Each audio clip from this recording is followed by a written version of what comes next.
I remember the exact moment I decided that living off-grid in the heart of California's redwood country would be my greatest adventure.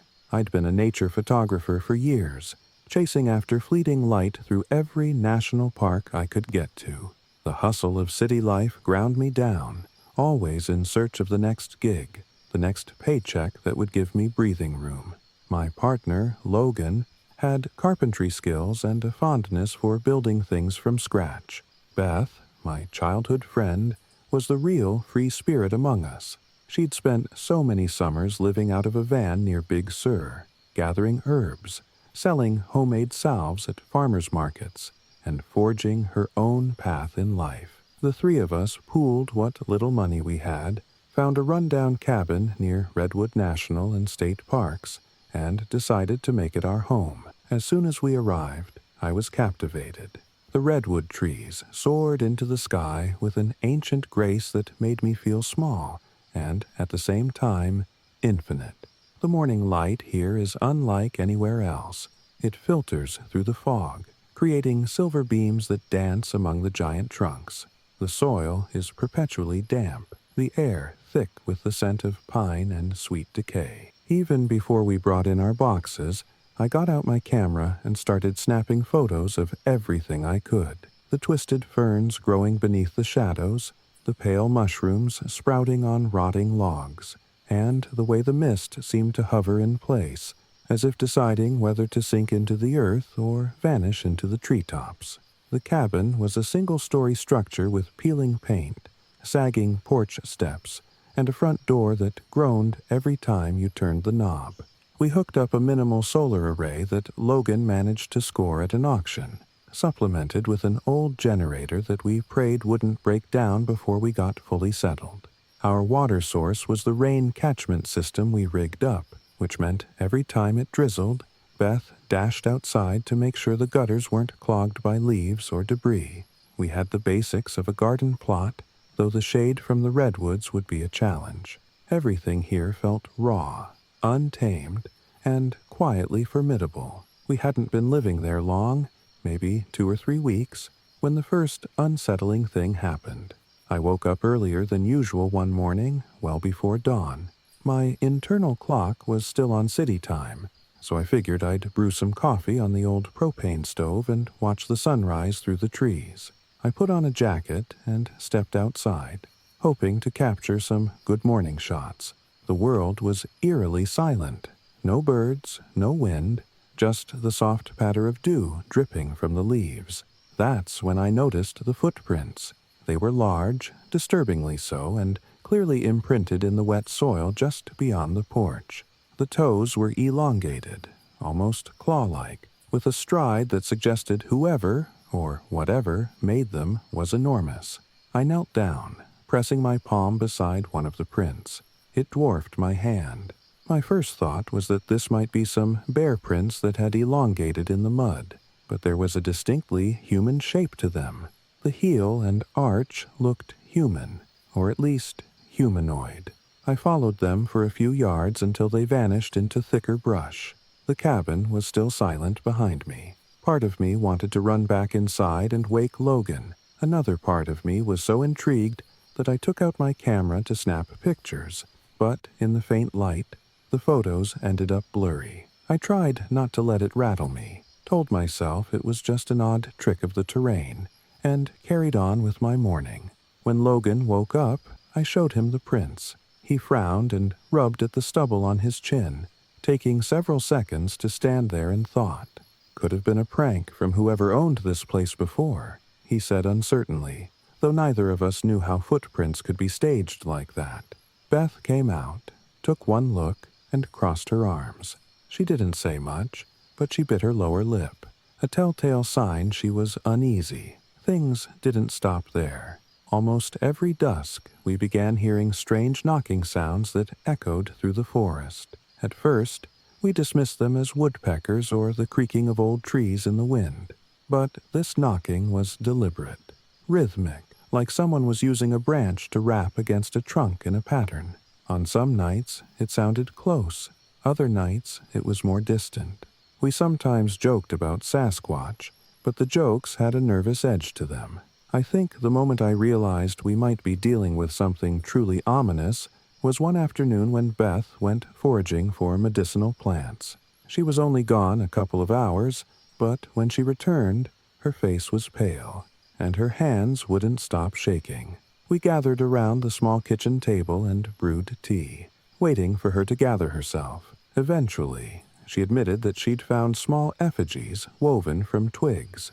They were roughly human-shaped, about 6 inches tall, strung up in low-hanging branches in a small clearing. She described how they were arranged in a circle, each turned slightly to face the center. She felt watched the whole time she was there, and the feeling only intensified when she realized these effigies were not random litter, but something intentionally placed. She'd run back to the cabin without taking any, afraid to disturb them. It was so bizarre that none of us knew how to respond. Logan tried to reassure her, and me, by rattling off possibilities. A bored local kid, some sort of art project, or old remnants of a spiritual ceremony. But to me, it felt too personal, too current. The clearing was maybe half a mile from our cabin, and we were the only people living this deep in the woods. I found myself checking the locks on the doors and windows more often, making sure the curtains were drawn at night. I also started feeling a subtle sense of being watched whenever I wandered into the forest with my camera. I would pause sometimes, turning slowly, convinced I'd catch someone standing there between the trunks. But there was nothing. Maybe a twitch of a branch or a hint of movement just behind a cluster of ferns, but never anything concrete. Despite the creeping unease, we carried on with our daily life. We had to. Living off-grid requires constant work, chopping firewood, fetching water, patching the cabin, reinforcing the roof. Logan decided to build fortified shutters that we could pull down over our windows at night, partly to keep out the cold, partly because we all felt safer behind something solid. Beth started hanging up small bundles of dried herbs and flowers near the doorways, reciting something she called an old protective chant. Nothing fancy, just a whispered plea to keep harm away. It might have been purely psychological, but I did feel slightly better seeing those little bundles sway in the breeze. Then came the night I saw the figure. I was alone in the living room, reviewing the day's photos on my laptop, while Logan and Beth were reading in the bedroom. The generator was running low, so we had most of the lights off. Only a single lamp cast a golden glow over the old couch. Every so often, the wind rattled the trees outside, and I could hear the hush of the forest pressing in on us. I was lost in thought, sifting through pictures of the ferns I'd photographed near the river, when I caught movement in my peripheral vision through the window. A flash of pale skin, or maybe it was gray. I nearly dropped my laptop. I turned the lamp off, heart pounding, and edged closer to the window to peer out. There was someone out there, moving in and out of the moonlit patches. The shape was tall, unusually lanky, limbs too long. I couldn't discern a face, but I sensed its gaze turning toward me. I froze, fear coursing through every muscle. Time seemed to elongate, my breath shallow. After a few seconds, the figure darted between the giant redwoods in a jerky, almost animal way, disappearing behind the trunks with silent agility. I stood there, pressed against the wall, trying to rationalize what I'd seen. No rustling of underbrush, no snapping twigs, just this impossible shape melting into the darkness. Logan and Beth found me standing there with the lamp off, trembling. I told them what I saw, and though Beth looked terrified, Logan stepped outside with a flashlight and his old hunting rifle, determined to find any sign of an intruder. He scanned the perimeter of the cabin. He didn't find footsteps or any broken branches, but in the muddy patch near one of the corner posts, he noticed a fresh track that matched the bizarre footprints we'd seen before. Broad, human-like, with elongated toes. The track was pointed toward the living room window. After that, we locked every door, closed the shutters, and slept in the same room, feeling more vulnerable than ever. The next day, Beth urged us to perform a more elaborate protection ritual. She said she'd read about it in one of her herbology texts, and that it involved creating small sachets filled with protective herbs, rosemary, bay leaves, lavender, and salt, and burying them at each corner of our land. Logan was skeptical, but he gave in because we were out of logical explanations. We spent the afternoon gathering ingredients, stitching the sachets together, and then formed a cautious parade around the property. We dug shallow holes at the corners, placed the sachets, and said a few words Beth had written out. It might have been superstitious nonsense, but it gave us some semblance of control in a situation that felt increasingly nightmarish. For a couple of nights, it seemed calmer. No knocking on the trees, no glimpses of eerie silhouettes. I focused on my photography again, venturing out during daylight hours to capture the forest's beauty. Logan kept busy reinforcing the cabin, while Beth foraged deeper for new herbs, always returning before dusk. We started to let our guard down. We played music at night, cooked dinner together, and shared stories about the city life we'd left behind. We even began to joke that maybe we'd overreacted, or that the season's changing weather had just made the woods seem more unsettling than they actually were. But that sense of normalcy shattered quickly. One morning, I went to check on our water barrels. As I walked around the side of the cabin, I saw something perched on the railing of our rickety porch. It looked like a bundle of sticks, reminiscent of the effigies Beth had found, but bigger, twice the size at least, and it had been adorned with tufts of animal fur, small bones tied around its stick neck with strips of leather or sinew. I stood there, horrified, as I realized it was shaped to resemble the silhouette of a person. The worst part was its head, where someone, or something, had jammed a bleached raccoon skull as a grotesque face. I called for Logan and Beth. They came running, only to stop short when they saw the effigy. Beth gagged, covering her mouth. Logan cursed under his breath, grabbed it, and threw it into a metal bin, dousing it with lighter fluid before setting it on fire. As it burned, the acrid smoke made me cough, but I felt like we had to destroy it.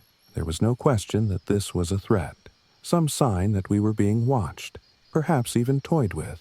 Why put it on the porch in broad daylight? Whoever, or whatever, left it there wanted us to know they could come right up to our home at any time.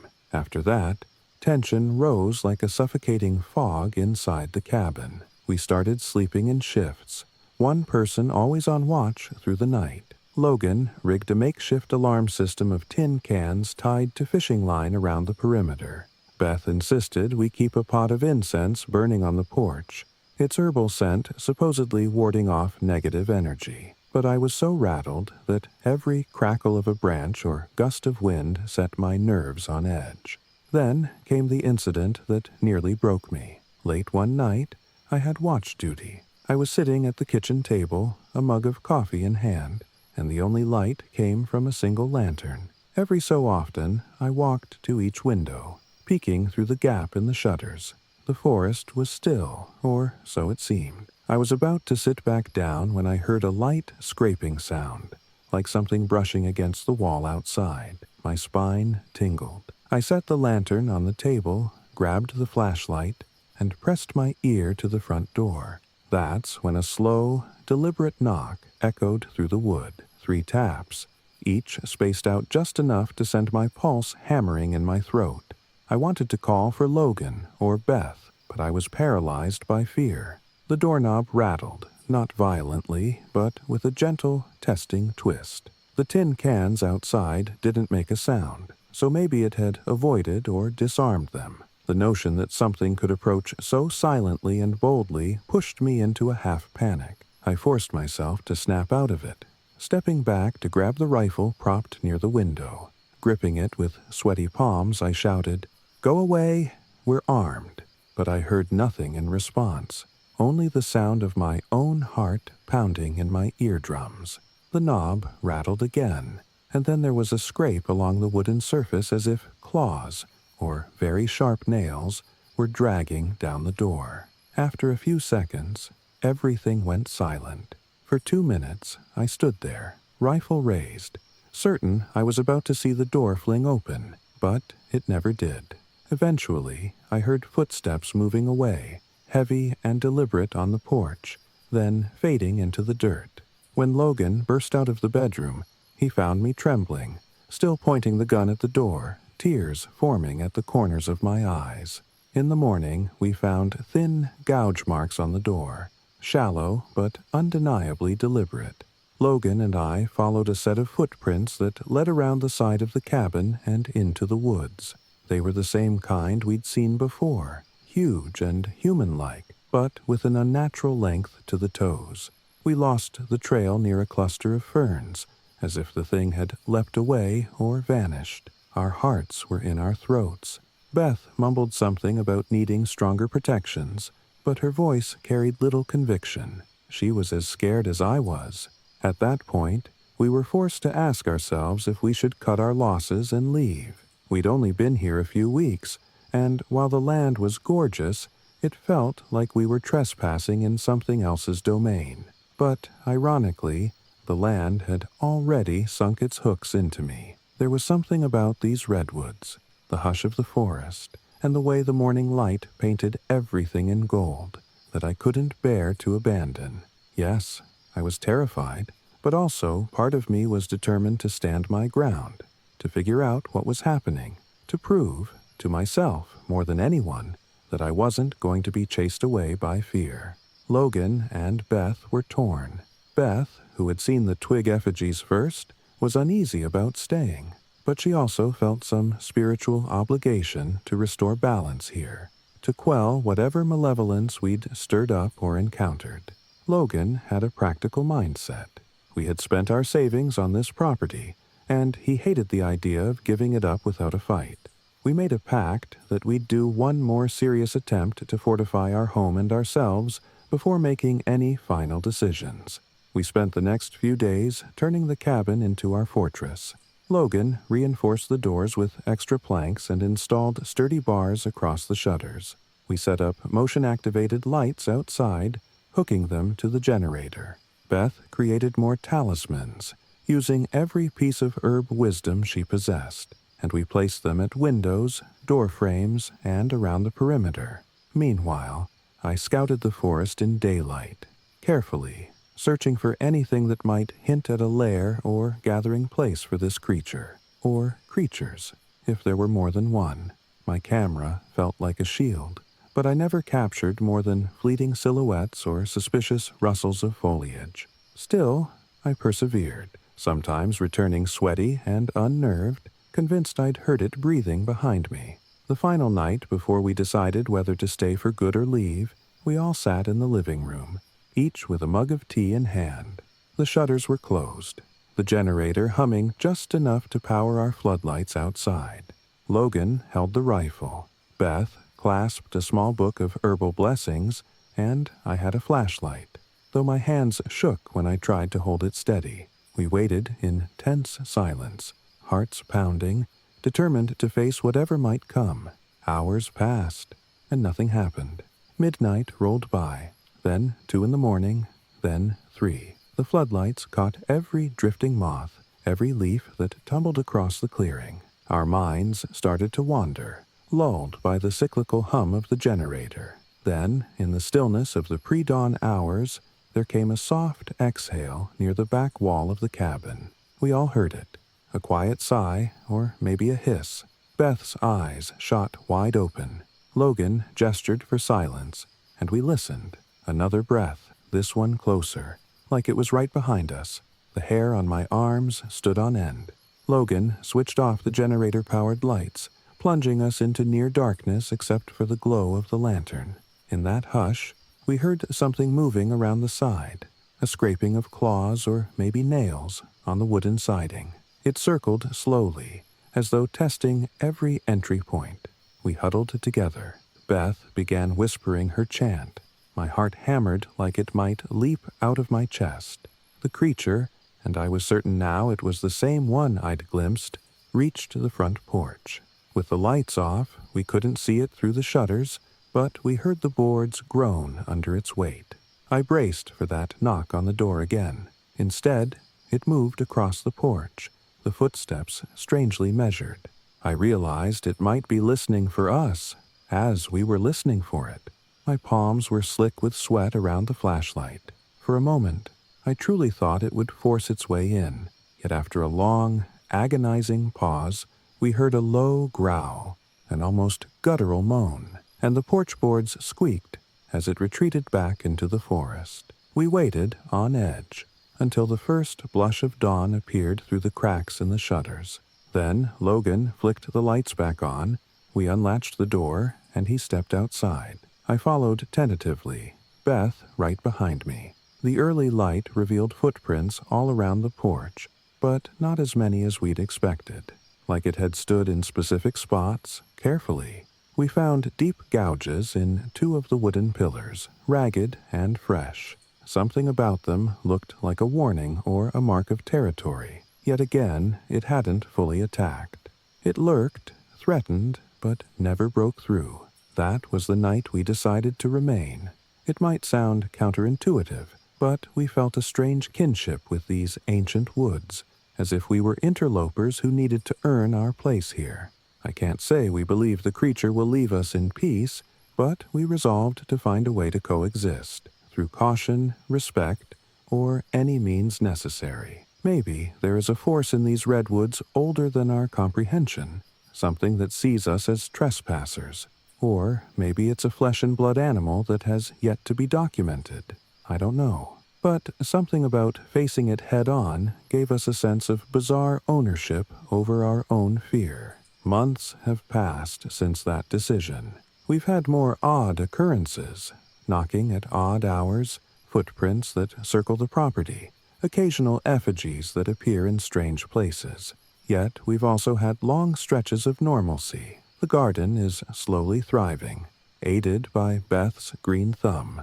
Logan has improved the cabin's infrastructure. I continue my photography, capturing the interplay of light and shadow that drew me here in the first place. I've even started writing notes, an informal journal of our sightings and experiences.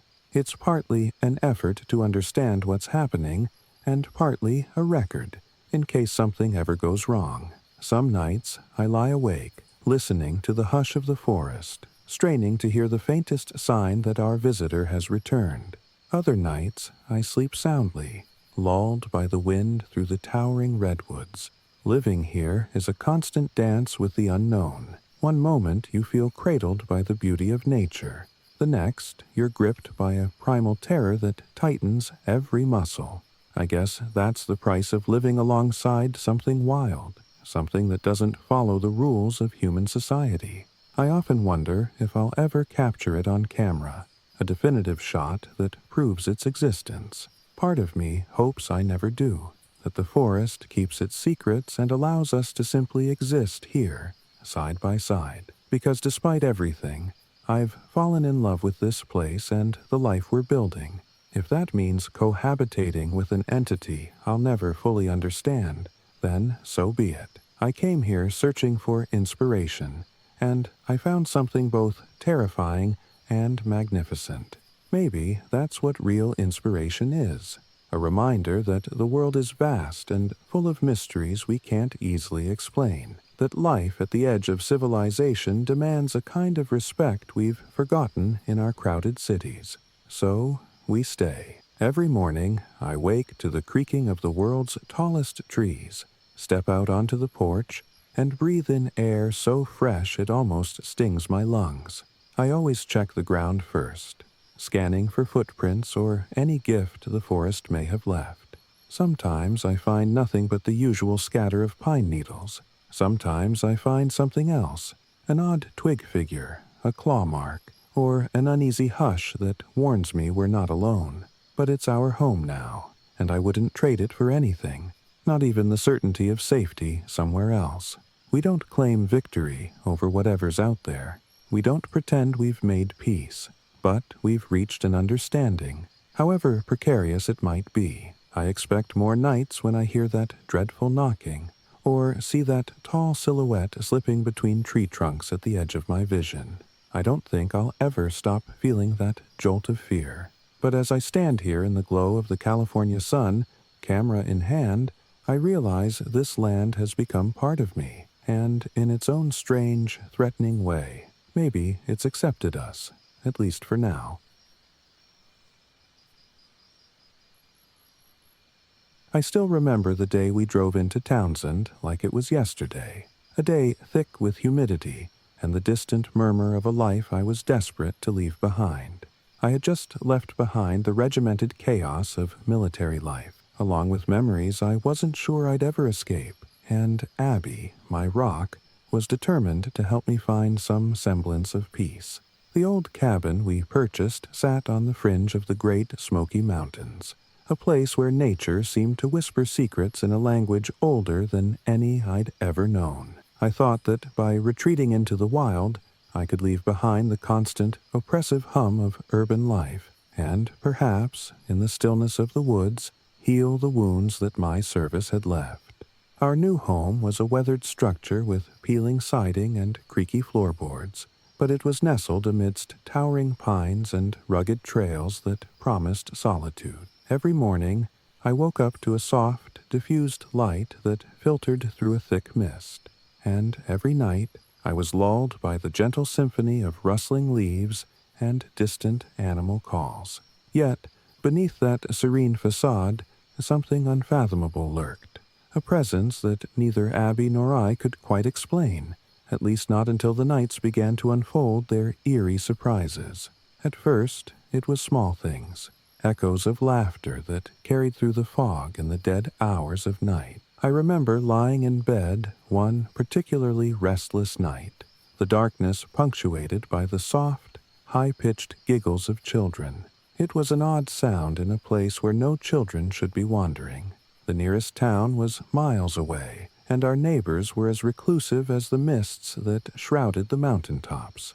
I sat up, straining my ears in the stillness, wondering if my mind, scarred by the endless echoes of combat, was conjuring up phantoms of my past. Abby, who shared the bed with me, murmured in her sleep, but did not stir. I told myself it was the wind playing tricks among the trees, yet the sound felt too deliberate, too rhythmic, as if it were a call or a message from someone lost and desperate. The following morning, while I was tending to a small patch of land outside, trying, in my own tentative way, to reclaim a piece of this rugged wilderness for a garden, I noticed something that sent a chill down my spine.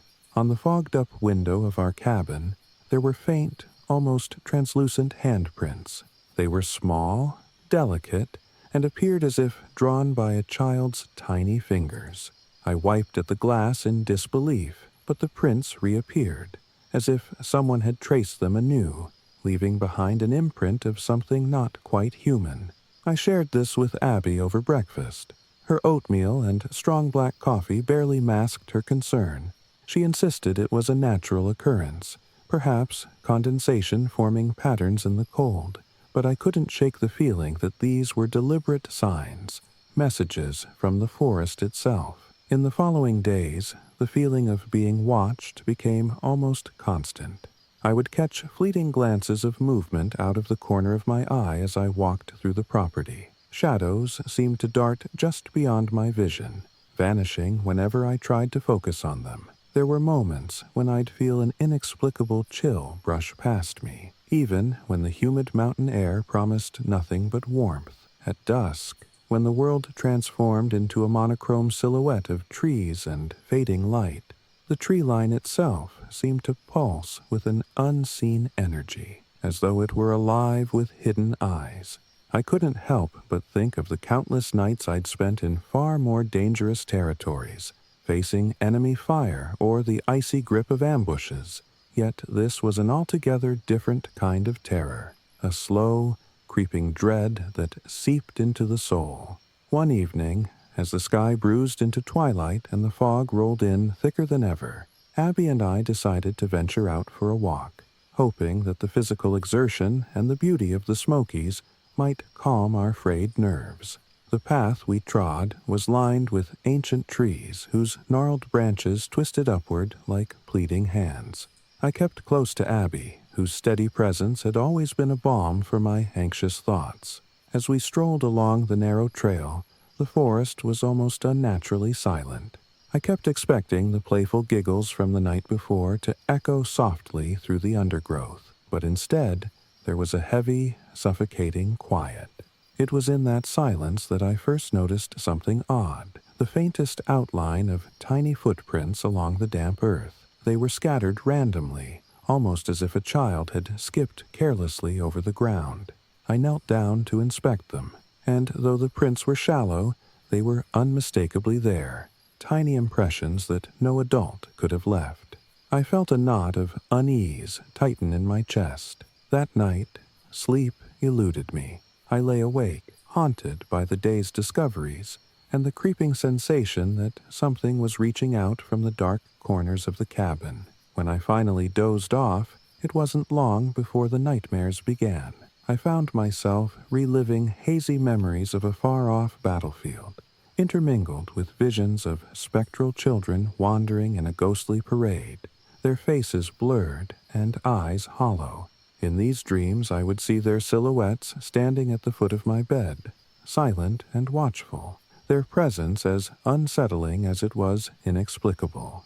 I woke with a start, drenched in sweat and with my heart hammering in my chest. Abby, who usually slept peacefully beside me, was now a constant, comforting presence, her gentle hand on my arm, a reminder that I was not alone in this fight against the unseen. It wasn't long before we decided we needed guidance from someone who knew more about the history of these mountains than we did. A neighbor, Old Man Barnes, was said to be a repository of local lore and legends, a man who had spent most of his life in these parts and had seen things that defied logic. I recall the day we ventured over to his ramshackle cabin, which sat isolated on a ridge overlooking a valley shrouded in mist. His home was as much a part of the wilderness as the ancient oaks and pines that surrounded it, and from the moment we stepped onto his creaking porch, I sensed that we were entering a realm of stories and superstitions that had been passed down through generations. Old Man Barnes was a wiry man with deep-set eyes that flickered with a mix of wisdom and sorrow. He welcomed us in with a gruff nod, and over cups of bitter black coffee, we explained our recent experiences, the eerie laughter, the childlike handprints, and the persistent feeling of being watched. He listened in silence, his gaze distant, as if recalling memories of his own. After a long pause, he spoke in a voice that seemed to blend with the murmur of the wind outside.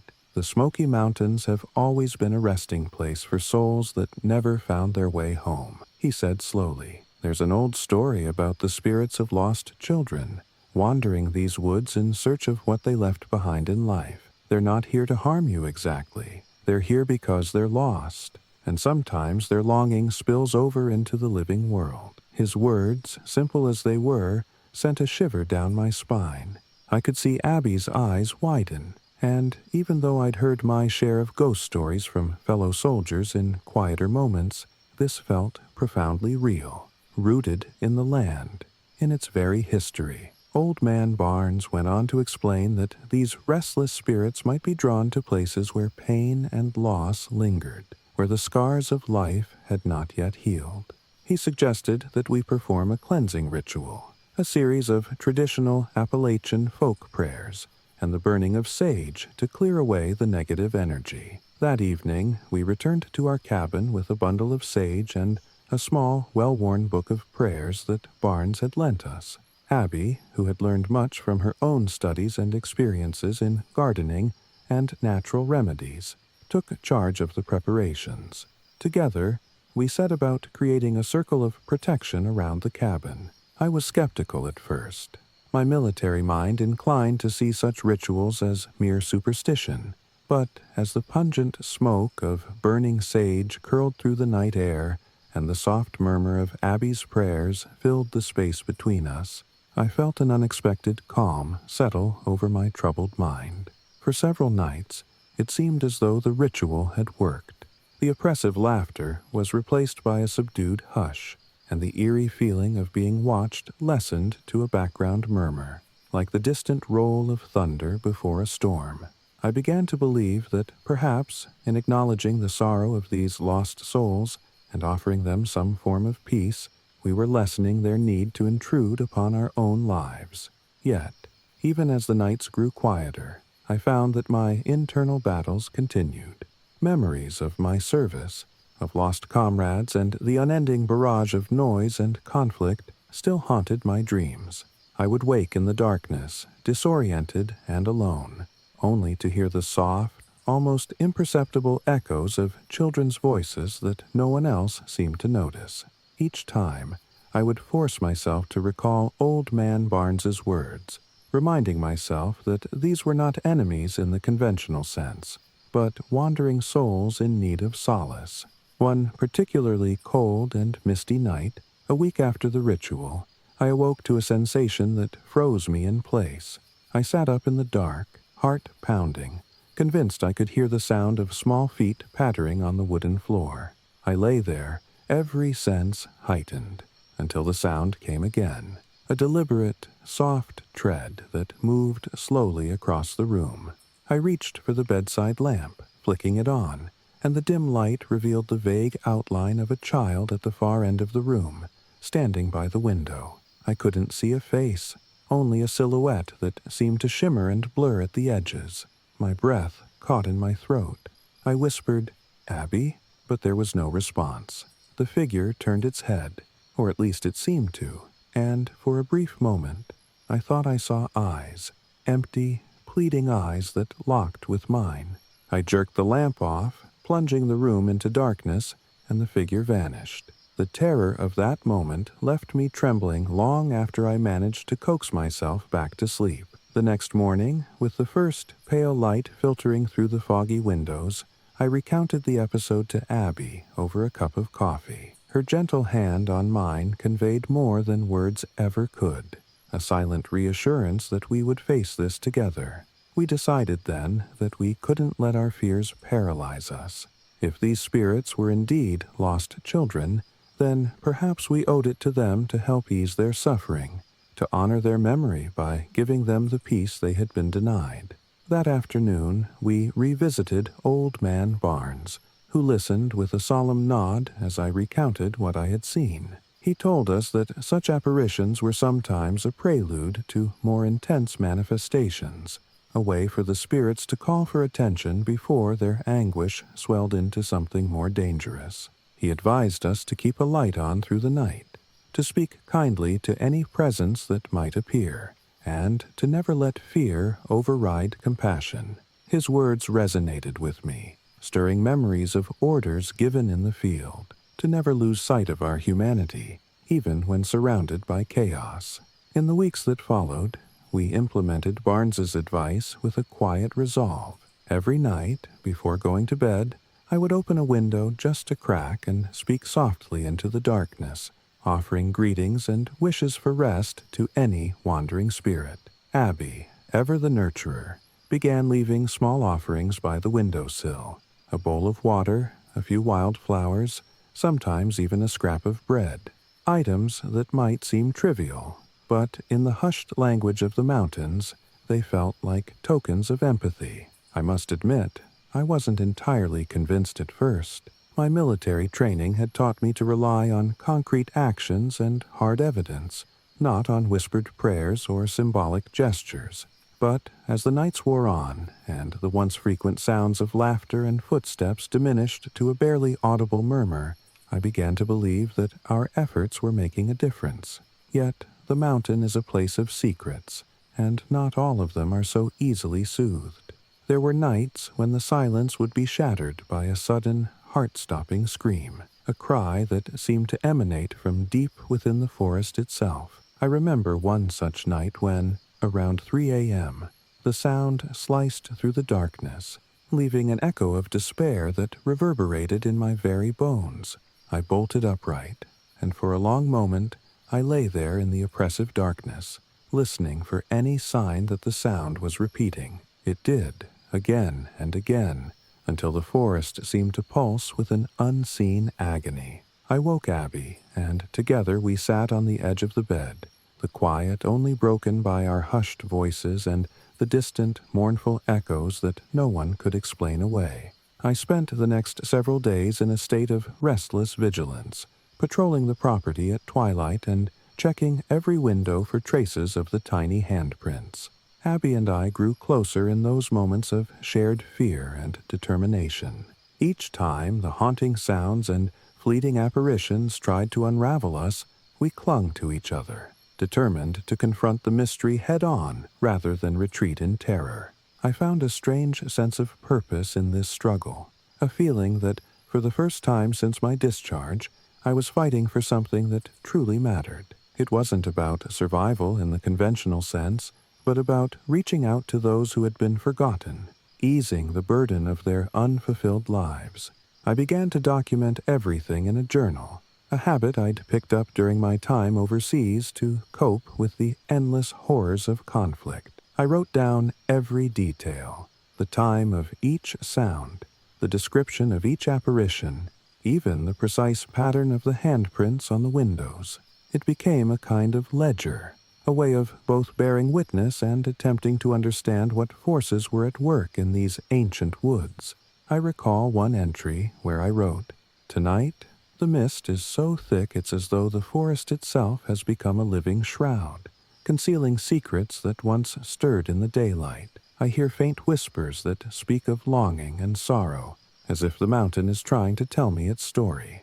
Abby read my entries with a mix of concern and empathy, often adding her own reflections in the margins of the notebook. As autumn crept into the Smokies, the landscape transformed into a riot of color. The crisp air was a welcome reprieve from the stifling heat of summer, yet the change of season seemed to usher in a renewed intensity to the unexplained phenomena. The nights grew longer and colder, and with each passing evening, I felt the presence of those lost souls more acutely. There was one night, in particular, that remains seared into my memory. I had just finished one of my nightly rounds, checking the perimeter of our small homestead, when I heard the faint sound of laughter, soft and sorrowful, carried on the wind. It was unlike the earlier giggles. This one carried the weight of despair, as though it were the echo of a heart breaking under the burden of unending loss. I followed the sound to a small clearing near the edge of our property, where the fog swirled in ghostly tendrils. There, amidst the falling leaves, I saw what I can only describe as a gathering of shadows, tiny silhouettes moving in an unhurried, almost ritualistic dance. They were so slight and insubstantial that I couldn't tell if they were really there or just figments of my wearied mind.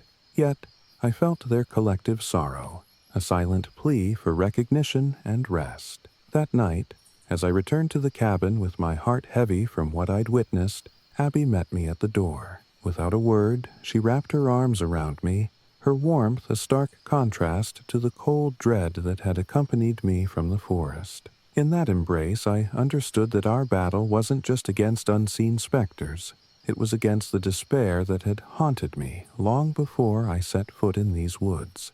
Together, we resolved to honor the memory of these lost souls, to offer them the solace they had never known. We agreed that we would stay, that we would face whatever the Smokies had in store for us, not as adversaries, but as caretakers of a restless past. The decision to remain in Townsend wasn't taken lightly. There were nights when the terror threatened to overwhelm me, when I questioned whether the cost of this quiet existence was worth the price of constant vigilance and heartache. But each time I looked into Abby's determined eyes, I found the strength to carry on. I began to see the land not as a haunted battleground, but as a tapestry woven with the threads of every life that had ever touched it. In the soft rustling of leaves and the quiet murmur of the wind, I began to hear not just the cries of the lost, but also the promise of renewal, a chance for these wandering souls to find the rest they so desperately needed. Months have slipped by since those early, harrowing nights, and, while the memories of the unexplained still visit me in dreams, a kind of fragile equilibrium has taken root here. The laughter, now less frequent and no longer jarring, has become part of the background, a reminder that even in sorrow there is a call for compassion. I continue to document my experiences in the journal, not as a chronicle of terror, but as an ongoing dialogue with a landscape steeped in mystery. Each day, I walk the paths with Abby by my side, and together we tend to a small garden that is slowly reclaiming a piece of the mountain's wild beauty. In the evenings, we leave out our offerings and speak softly into the night, extending our hand in silent solidarity to those who still wander, unable to let go of the past. I have learned that the Smoky Mountains are as much a keeper of memories as they are a repository of natural wonder. They hold the echoes of voices that have long since faded, and in their vast, unyielding presence, I find both the weight of loss and the hope of healing. My military training taught me to confront fear head-on, to stand firm in the face of the unknown, and now, in these ancient woods, I apply that same resolve, not to fight, but to understand and to heal. I have come to believe that by acknowledging the sorrow of these spectral children and offering them our compassion, we might be able to ease their lingering pain, and in doing so, perhaps I can ease a part of my own. Tonight, as I write this by the soft glow of a lantern and listen to the distant murmur of the forest, I feel a quiet acceptance settle over me. There will always be moments when the past and the present collide. A stray laugh in the night, a faint handprint on a foggy pane, the ghost of a child's silhouette at the edge of my vision. But I have learned to see these not as harbingers of doom, but as gentle reminders that life, in all its messy, painful beauty, continues on. I remain here in Townsend, not because I am unafraid, but because I have found purpose in the face of uncertainty. I have come to care for this land and its spectral inhabitants, to honor them by creating a space where both the living and the lost can find some measure of peace. In time, the terror has softened into a melancholic companionship. I no longer dread the darkness. Instead, I greet it as an old acquaintance with a tragic story to tell. And though the memories of my past may always linger like shadows on a wall, here, in the quiet heart of the Smoky Mountains, I have found a place where sorrow and hope coexist. I wake each day with a cautious optimism, stepping outside to face the misty mornings and the whispering pines, and I go to bed knowing that somewhere in the vast silence, a tiny, forgotten soul might be listening too. Together, Abby and I continue our journey, a journey of healing, understanding, and the quiet, relentless pursuit of peace in a world that is as much haunted by history as it is alive with possibility. This is my account, a record of a life rebuilt in the shadow of ancient sorrow, where every sound and every footprint tells a story. I have learned that sometimes the greatest battles are not fought with weapons, but with empathy and resolve. In the end, I remain here in Townsend, nurturing both the soil beneath my feet and the wounded parts of my soul, determined to forge a future where every lost whisper finds its rest. I never imagined that a quiet life in the heart of the Ozark National Forest would come with a side of terror. But here I am, months into this new chapter, still trying to understand the secrets of these ancient woods. I had long dreamed of a simpler life after decades spent in the classroom, my days filled with lesson plans and chalk dust. When Martin and I finally decided to retire and leave behind the ceaseless bustle of city life, we envisioned a modest homestead in Jasper, Arkansas, an opportunity to be self-sufficient, to tend to our garden, raise a few chickens, and rediscover the natural world at a gentle pace. The forest that greeted us was an untamed tapestry of towering pines, rugged trails, and hidden clearings where the sun filtered in golden streams. I remember the first morning I awoke in our new home, the dew on the grass outside, the crisp air, and the promise of a day unhurried by deadlines. It was pure, it was peaceful, and I was convinced that nothing could mar this idyllic existence. The early weeks passed in a blur of contentment and labor. Martin, ever the practical man, set about reinforcing our modest cabin and building a secure co-op for our chickens. I, with my newfound love for gardening, carefully prepared a small plot of land, planning to nurture a bounty of vegetables to supplement our daily needs. We relished the slow pace of life, the long afternoons spent weeding, the quiet evenings on the porch watching the forest shift from daylight to dusk. There was, however, an undercurrent of wild unpredictability in this landscape that neither Martin's measured pragmatism nor my gentle curiosity could completely quell. It began subtly, almost imperceptibly. One cool evening, as twilight draped the forest in a deepening indigo, I was sitting on the back porch, lost in thought and the soft hum of cicadas. The air was still, and the only sounds were those of the natural world settling into night. Then, from somewhere in the hills beyond our property, I heard a low, guttural growl, a sound so primal and unexpected that it sent shivers up my spine. At first, I assumed it was merely one of the many animals that called the forest home, a coyote perhaps, or a bobcat prowling in search of its next meal. But, as the days passed, that initial encounter proved to be only the first in a series of unsettling events. I began to notice small things that defied easy explanation. One morning, while I was collecting eggs from the chicken coop, I discovered that a few of our hens were missing.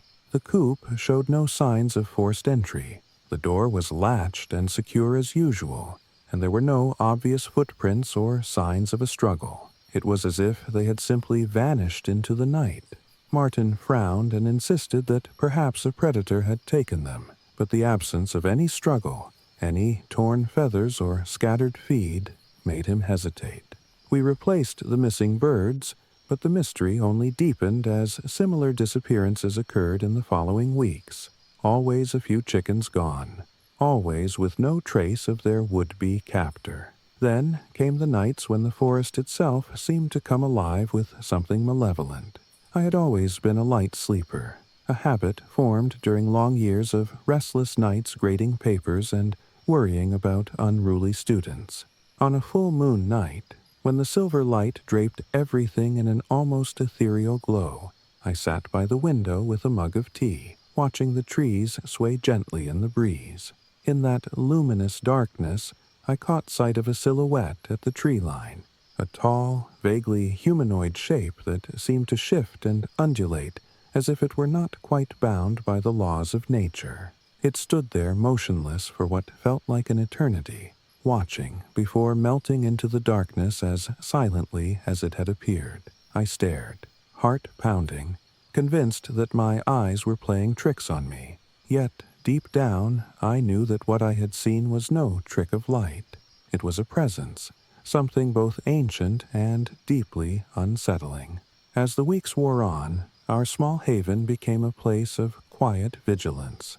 Martin, who had always trusted his instincts as much as his rifle, took to installing motion sensor cameras around the perimeter of our property. I spent many long evenings huddled in the living room, watching grainy footage on the small monitor. At first, the cameras captured only mundane images, swaying trees, the occasional deer grazing at the edge of the forest. But then, on one particularly cold night, I saw it, a distorted, shifting shape moving on two legs, its form blurred and indistinct, as if it were a ghost caught on tape. The figure's movements were jerky and unnatural, as if it were struggling against an unseen force. I remember feeling a deep, primal dread that night, a fear not just for ourselves, but for everything we had built here. Ruby Price, a local homesteader who lived a few miles down the road, had warned us when we first arrived. With weathered skin and eyes that held the wisdom of decades spent in these woods, Ruby had spoken in hushed tones about the folklore that permeated the region. She told us stories of Skinwalkers, creatures that could assume the shape of a human, yet moved with the unnatural gait of a beast, and of Wendigos, malevolent spirits said to roam the forest in search of something it had long lost. I had listened politely, thinking of them as quaint superstitions, the kind of stories old-timers tell around a campfire. But now, standing in the midst of events that defied explanation, I began to wonder if there was truth to Ruby's words.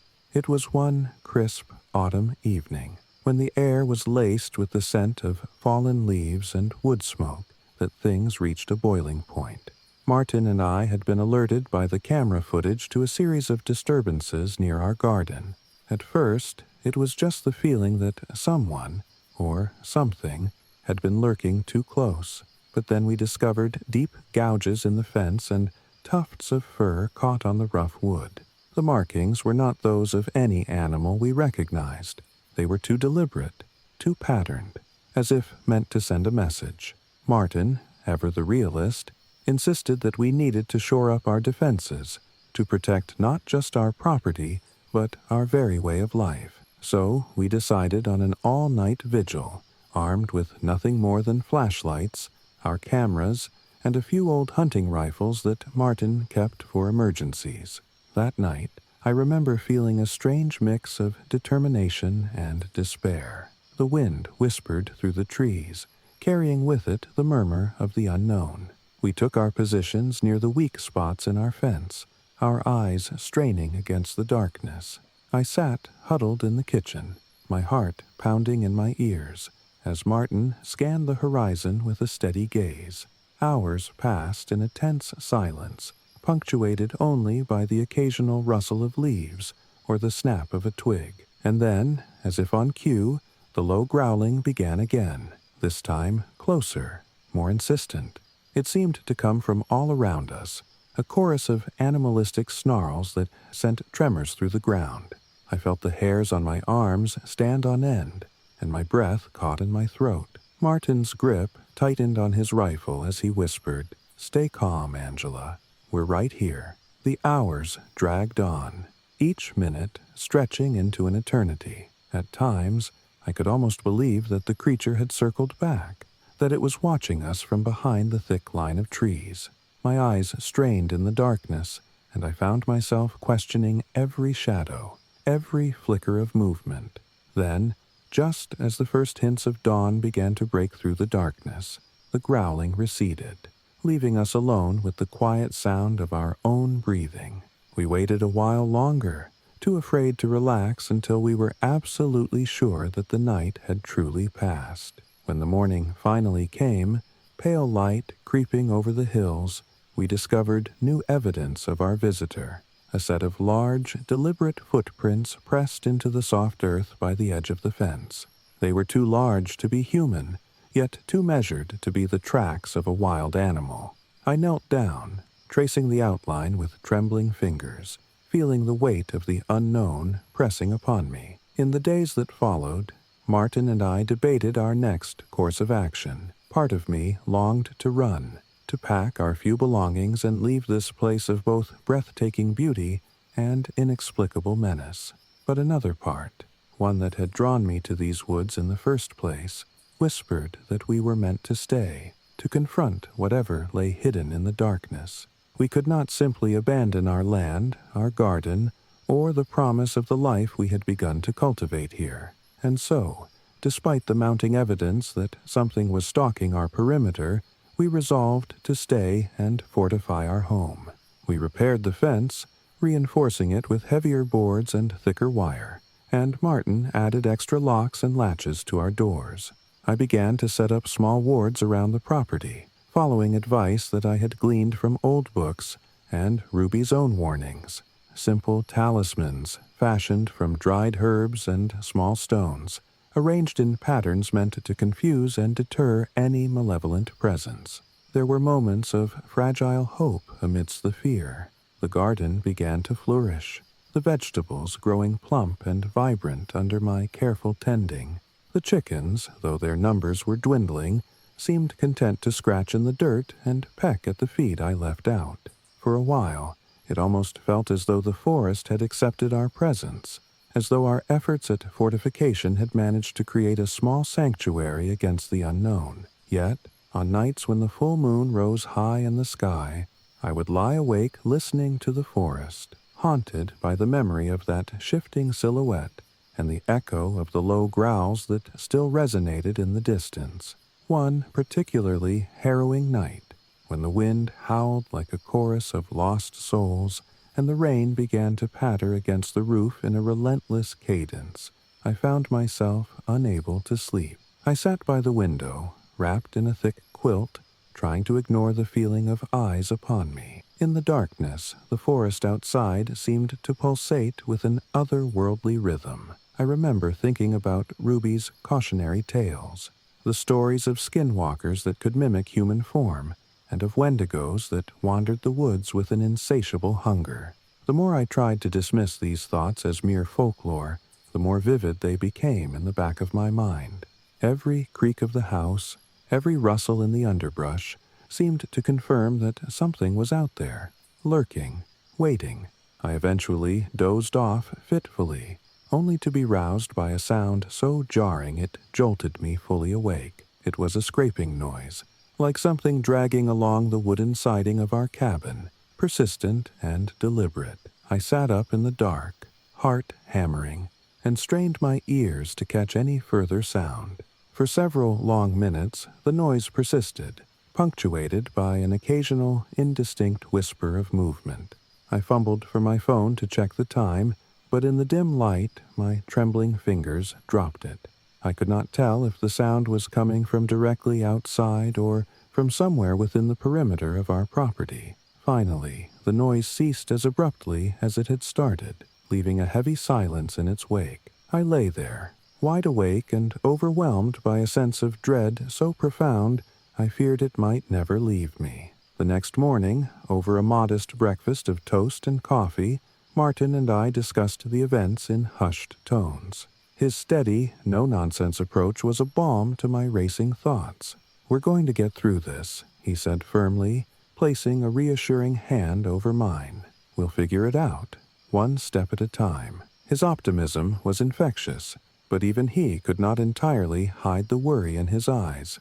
We agreed to set up more cameras, determined to catch a glimpse of whatever was haunting our nights, and to remain vigilant while we searched for a solution. In the weeks that followed, the nights became a study in endurance. I began keeping a detailed journal of every unusual occurrence, the times of the growls, the locations of the footprints, the moments when I swore I saw that unnerving silhouette at the tree line. The act of writing, of capturing the terror in words, became both a ritual and a coping mechanism. I filled pages with descriptions of the forest sounds and the erratic patterns of movement caught on our cameras, noting even the smallest details. I even started to feel a strange kinship with the unknown entity, a bizarre, almost perverse curiosity that made me wonder if it was, in its own way, as much a part of this land as we were. There were moments, late at night, when I would sit by the window and speak aloud into the darkness, as if inviting the creature to reveal itself. It was not a challenge or a plea for mercy, but a desperate bid for understanding, a hope that in naming our fear, we might somehow diminish its power. One night stands out in my memory above all others. The air was unnervingly still, and the full moon cast an eerie glow over our property, turning every tree and stone into a ghostly silhouette. I was on the porch, wrapped in a shawl and holding a warm cup of tea, when I sensed movement beyond the fence. I squinted into the darkness, trying to discern any shape or shadow that might betray the presence of our elusive visitor. Slowly, a figure emerged, a distorted, elongated form that moved with an unsettling fluidity, its contours shifting as if caught between reality and a fevered dream. I felt my breath catch in my throat as I watched it approach the edge of the property. The figure stopped, almost as if it were studying us, and then lingered for what felt like an eternity before turning away, disappearing into the dark embrace of the forest. I did not sleep that night, and the rest of the vigil passed in a haze of fear and silent prayer. Martin's calm presence beside me was my only anchor in that moment of profound terror. In the aftermath of that night, we resolved that we could no longer simply endure in a state of constant anxiety. We needed answers, or at least a plan to keep our home and our remaining chickens safe. Martin took it upon himself to research every local legend and account he could find about the area. He reached out to Ruby Price, whose weathered eyes had seen more than most, and she, in turn, shared stories of encounters and warnings passed down through generations of those who lived in the Ozarks. According to Ruby, the entity we were facing might be one of the infamous Skinwalkers, creatures said to possess the ability to mimic human appearance and behavior, yet whose movements betrayed an otherworldly ferocity. Alternatively, she hinted at the possibility of a Wendigo, a spirit of insatiable hunger that haunted the deep woods. I listened intently, torn between rational skepticism and a mounting sense that Ruby's stories were more than mere myth. Determined to reclaim a sense of safety, Martin installed additional motion sensor lights along the vulnerable sections of our fence and added extra layers of security to our chicken coop. I spent days repairing the garden fence, burying small charms and trinkets, symbols of protection that I hoped might serve as a barrier against whatever prowled the night.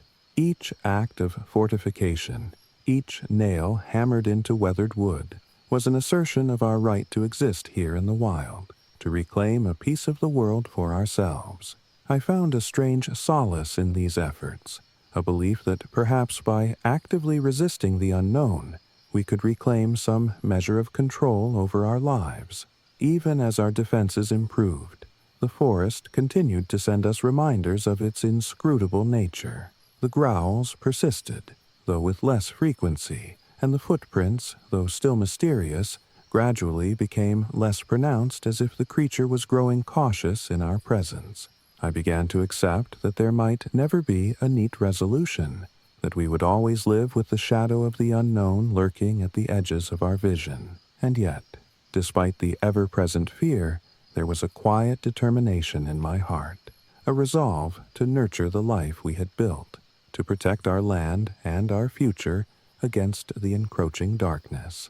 There were moments, too, of unexpected tenderness amid the horror. I recall a late afternoon when Martin and I were tending to the garden, the golden light of the setting sun bathing everything in a warm glow. The weight of the past weeks seemed to lift, if only for a moment, as we laughed softly at a shared memory of a long-forgotten mishap. In that fleeting instance, I realized that our struggle against the unknown had forged a deeper bond between us, a connection as resilient as the ancient oak trees that surrounded our homestead.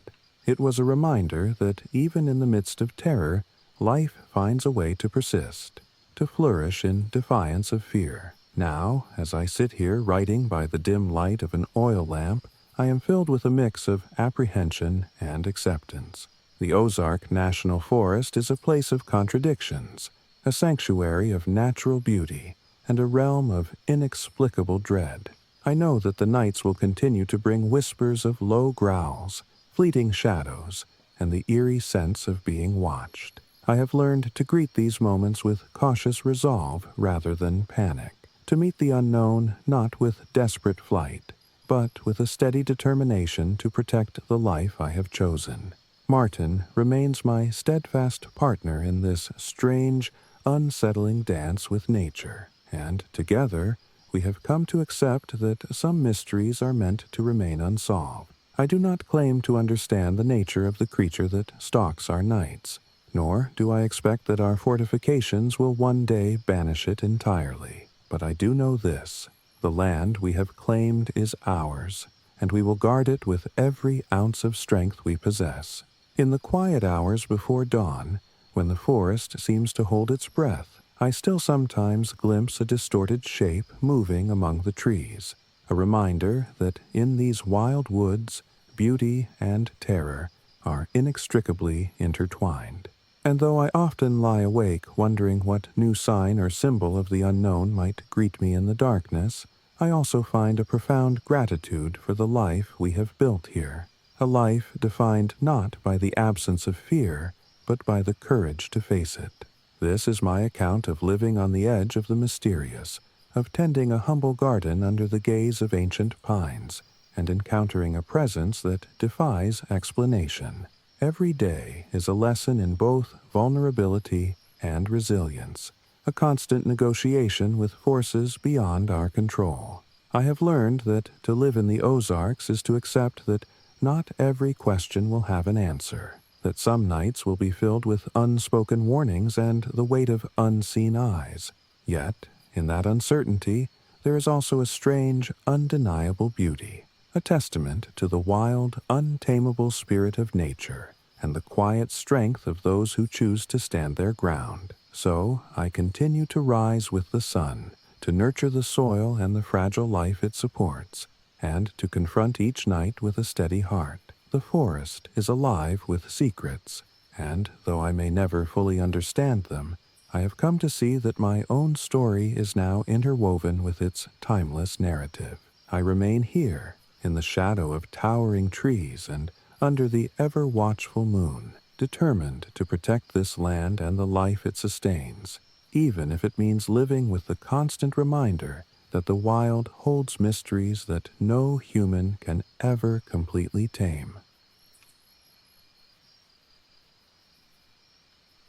I never thought I'd leave behind the constant barrage of emails, deadlines, and city chaos for the wild embrace of East Texas. Yet there I was, driving through endless stretches of humid highways toward a little-known patch of land in the Big Thicket National Preserve. I'm Marcus Ellis, once a tech guy with a fast-paced corporate life, now an ex-city dweller, chasing the dream of unplugging and living sustainably. I'd always felt that there was something more authentic waiting for me out there, away from the neon glow of office screens and the sterile buzz of urban routine. So, with my fiancée, Alyssa Novak, by my side, a creative soul with a penchant for candle making and crafting little talismans, and a modest sum in our pocket, we took a leap of faith and bought a weathered cabin nestled amid towering cypress trees and meandering bayous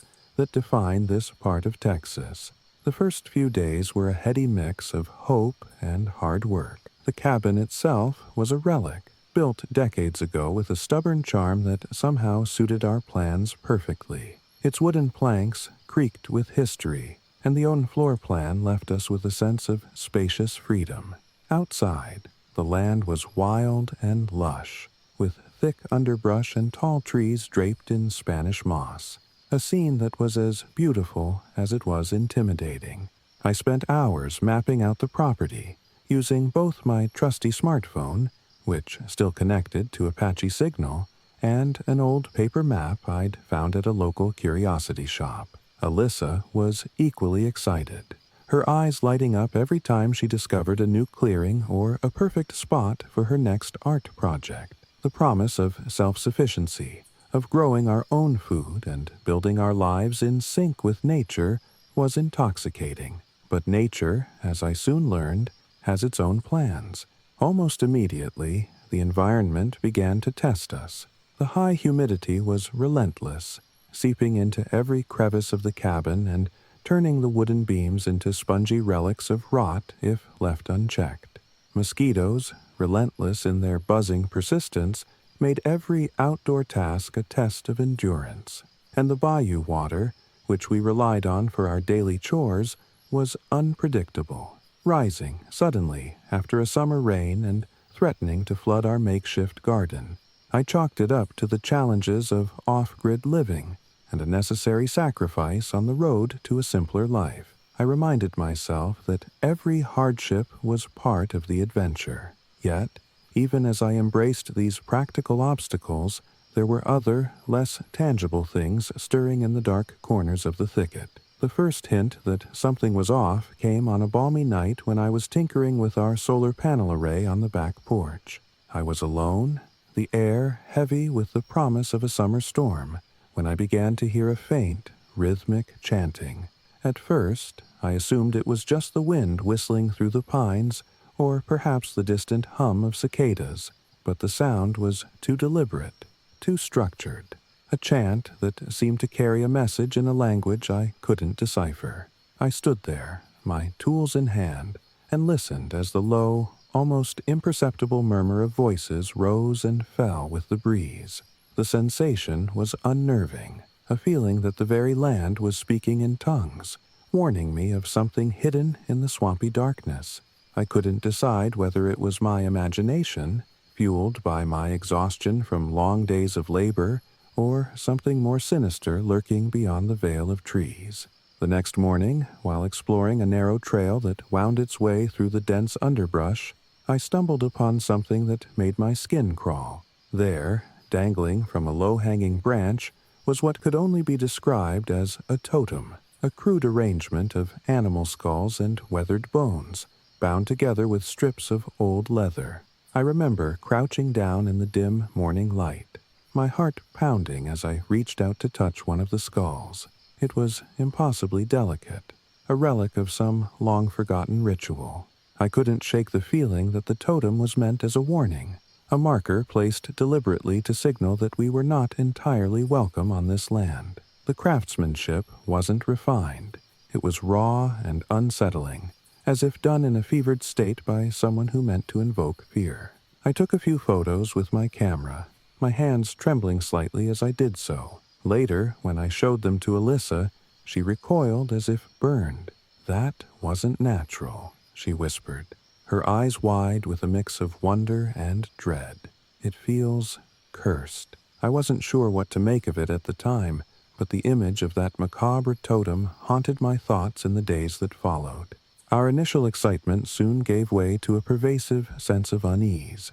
Alyssa, who had always been sensitive to the energies of a place, began to report feeling an ominous presence near the creek where she collected water for her experiments with natural dyes.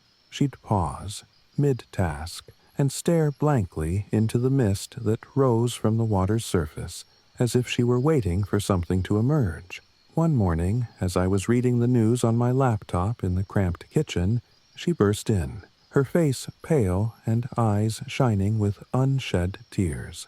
"Marcus, there's someone, or something, by the creek," she said, her voice trembling. I felt like I wasn't alone, like a pair of eyes were watching me from behind the reeds. I tried to comfort her, attributing her fear to the isolation and the stress of our new lifestyle. But even I couldn't ignore the chill that raced up my spine at her words. There was a heaviness in the air that night, a palpable sense that we were encroaching on territory not meant for us.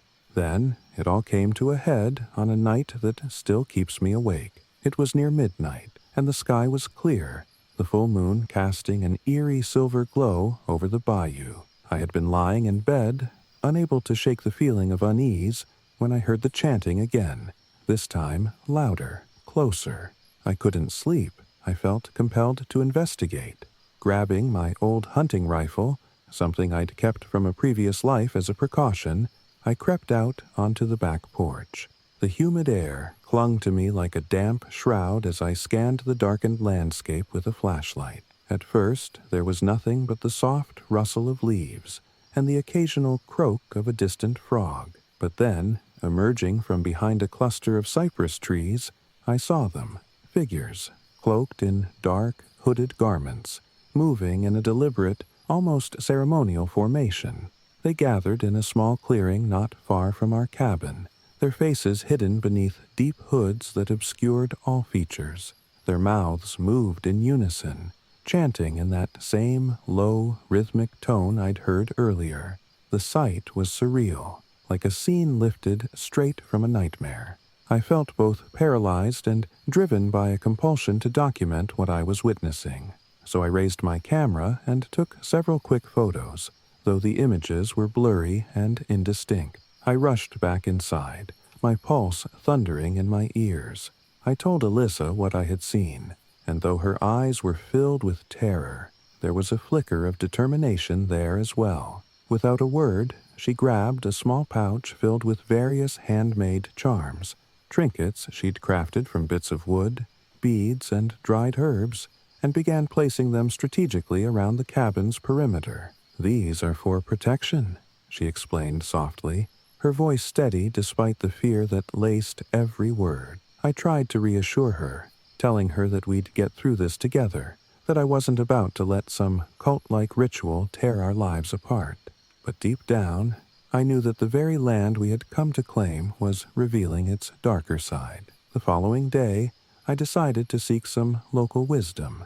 I arranged to meet Jim Caldwell, a friendly trader and longtime resident of the area who had been our neighbor since we'd arrived. Jim was the sort of guy who had seen it all. He had weathered storms, survived the whims of the bayou, and had a knack for knowing the hidden lore of Big Thicket. I met him at a small general store on the edge of the preserve, a place that smelled of wood smoke and aged paper.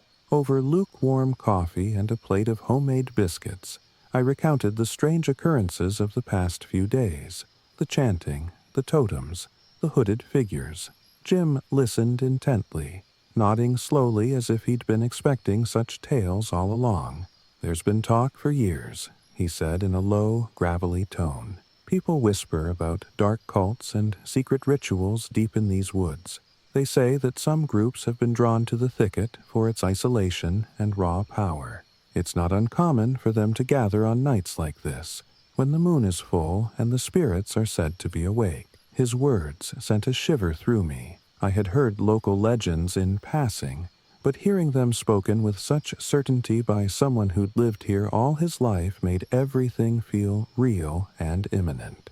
Jim continued, "You and Alyssa need to be careful. This isn't just about stray cultists or harmless eccentricities. There's an energy here, a force that doesn't care whether you're a visitor or a long-time resident. It takes what it wants, sometimes in ways that defy understanding." I thanked him for his advice, feeling a mix of gratitude and dread. I knew that I had to figure out how to protect our little sanctuary before things escalated further. That very night, as I lay in bed trying to quell the rising tide of anxiety, I could still hear the faint echoes of the chanting in my mind. I resolved that I wouldn't let fear paralyze me. The next day, I and Alyssa set out to strengthen our defenses. We scoured the perimeter of our property, gathering whatever we could use: old wooden planks, scraps of metal, and even remnants of broken glass, to reinforce the windows and doors.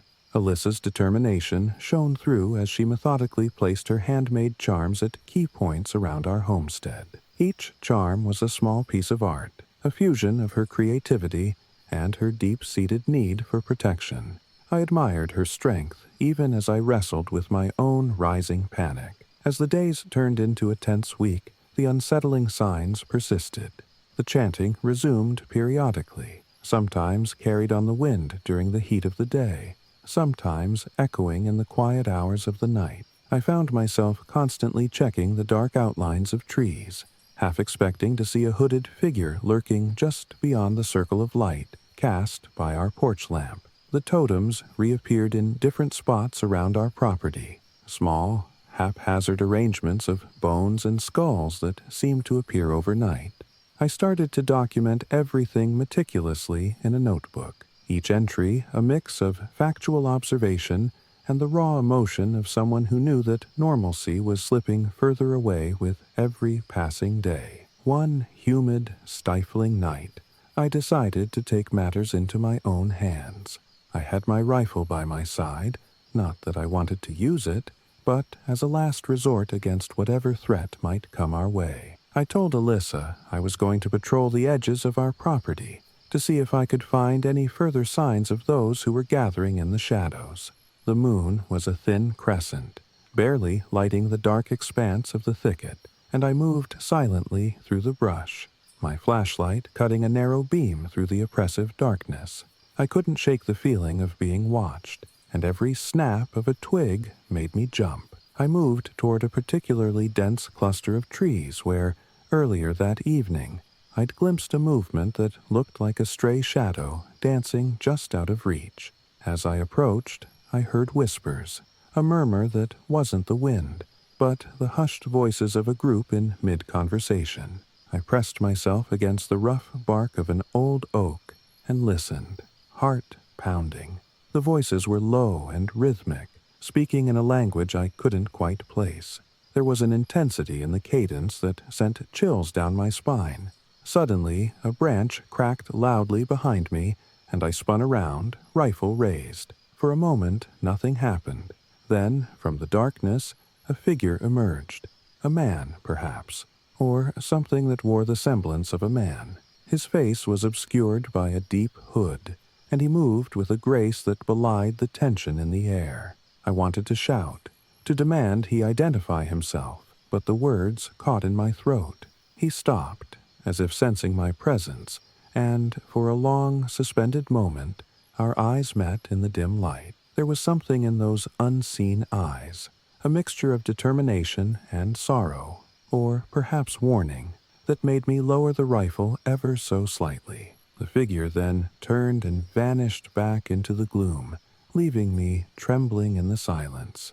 I retreated back to the cabin as fast as my pounding heart would let me, every step feeling like a desperate escape from something I couldn't quite name.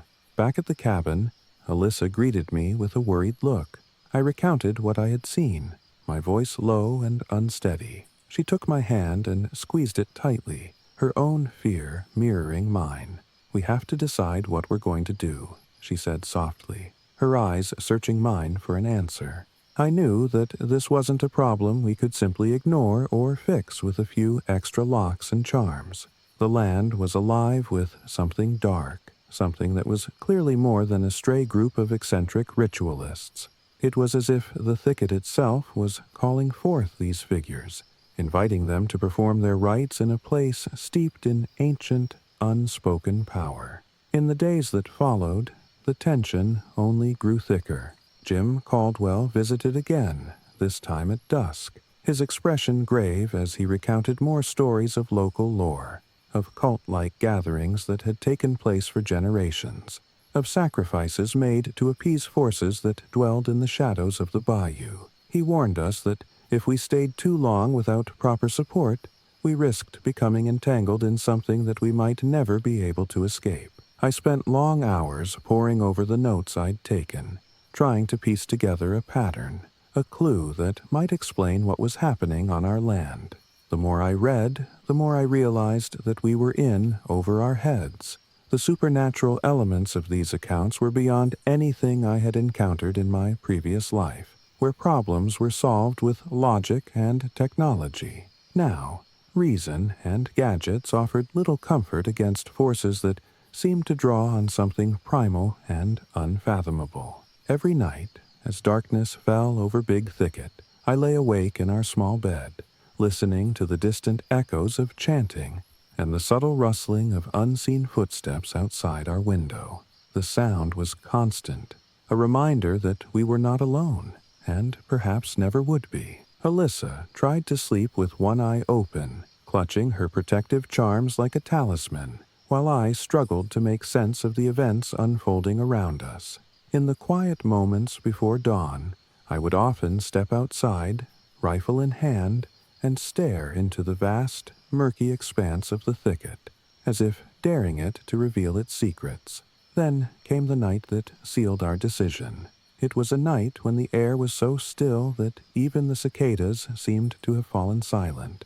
I had been on watch, as usual, when I heard a low, almost imperceptible hum, like the sound of 1,000 whispered prayers or a dirge for the lost. I moved toward the sound, my heart hammering in my chest, until I came upon a clearing where the moonlight shone down in an otherworldly glow. There, in the center of the clearing, were several hooded figures. They stood in a circle, their faces hidden, their arms raised as if invoking some ancient rite. The chanting was louder now, more insistent, and the ground around them seemed to pulse with a life of its own. I couldn't tear my eyes away from the sight. It was as if I were witnessing a scene from a dark, forgotten myth come to life. Every instinct in me screamed to retreat, to run back to the safety of our cabin, but I was rooted to the spot, transfixed by a mixture of dread and morbid curiosity. I raised my rifle slowly, my finger trembling on the trigger, and took aim at one of the figures. For a long, agonizing moment, time seemed to slow down. I watched as the figure's head tilted slightly, as if acknowledging my presence before the others began to move in unison. In that moment, I realized that this was not a random gathering of misfits. It was a ritual, one steeped in power and ancient intent. I could feel the weight of the moment pressing down on me, a suffocating reminder that we were intruders in a realm where human laws held no sway. The figures began to disperse silently, their dark forms melting back into the forest, leaving me alone in the clearing with nothing but the echo of their chants reverberating in my ears. I stumbled back to the cabin, my mind racing and my hands shaking. When I burst through the door, Alyssa was already awake, her eyes wide with terror as she clutched the protective charms. I told her everything, the hooded figures, the ritual, the overwhelming sense of being watched by something beyond our understanding. In the aftermath, as the adrenaline slowly ebbed away, we sat together in silence, the weight of our decision pressing in on us from all sides. We had come here seeking simplicity and sustainability, a life unburdened by the trappings of modern society. But we had instead found ourselves entangled in something dark and inexplicable. That morning, with a sense of finality, we began packing up a few essentials. The decision wasn't made lightly. We both knew that our dream of off-grid living in Big Thicket had turned into a waking nightmare. Alyssa's eyes were red from sleepless nights, and I could see the exhaustion etched into every line on her face. We decided that, at least for now, we would temporarily vacate the property. We needed to regroup, to return with more people, perhaps friends, neighbors, or even a small community, and better defenses in place before attempting to reclaim our little sanctuary. As I loaded a few boxes into our old pickup truck, I felt a heavy sadness settle in my chest. I had come here seeking a fresh start, a chance to live in harmony with nature, and now I was leaving behind a land that had shown its true, terrifying colors. In the hours that followed, as we drove away from the property, I kept glancing in the rearview mirror, half expecting to see a hooded figure watching us depart. The landscape passed by in a blur of dark green and shadow, the bayou stretching out like an endless, mysterious labyrinth. I couldn't help but feel that this was not a farewell, but a temporary retreat, a pause before the next chapter in our uneasy coexistence with the forces of Big Thicket. Alyssa sat quietly beside me, her fingers nervously tracing patterns on the seat, while I wrestled with a mixture of relief and lingering dread. I knew that I might return one day, armed with the support and knowledge needed to confront whatever had been awakened on that moonlit night. Now, sitting in the relative safety of our temporary urban rental, a stark contrast to the wild, untamed beauty of East Texas, I find myself reflecting on the surreal journey we've just endured. The dream of a simple, self-sufficient life had lured me out of the corporate grind and into the heart of nature. But it also revealed that nature has its own dark undercurrents, ancient and inexplicable. I've learned that the thicket is not merely a collection of trees, bayous, and wildlife. It is a living, breathing entity with secrets and rituals that predate modern civilization. The haunting chants, the totems crafted from bones and skulls, and the hooded figures performing their midnight rites. They were all part of a world that exists parallel to our own, a world where the rules of logic and technology fall away. I don't know what the future holds for us or for this piece of land. All I can say is that I left Big Thicket with more questions than answers, and a resolve to return someday under better prepared circumstances. I plan to research further, to reach out to locals, and perhaps even gather a small group of like-minded individuals who understand that sometimes the desire to reconnect with nature means facing its darkest mysteries head-on. For now, Alyssa and I will take time to heal from the shock, to reclaim our sense of security, and to plan our next move carefully. The lessons we learned in those humid, oppressive nights will not be forgotten.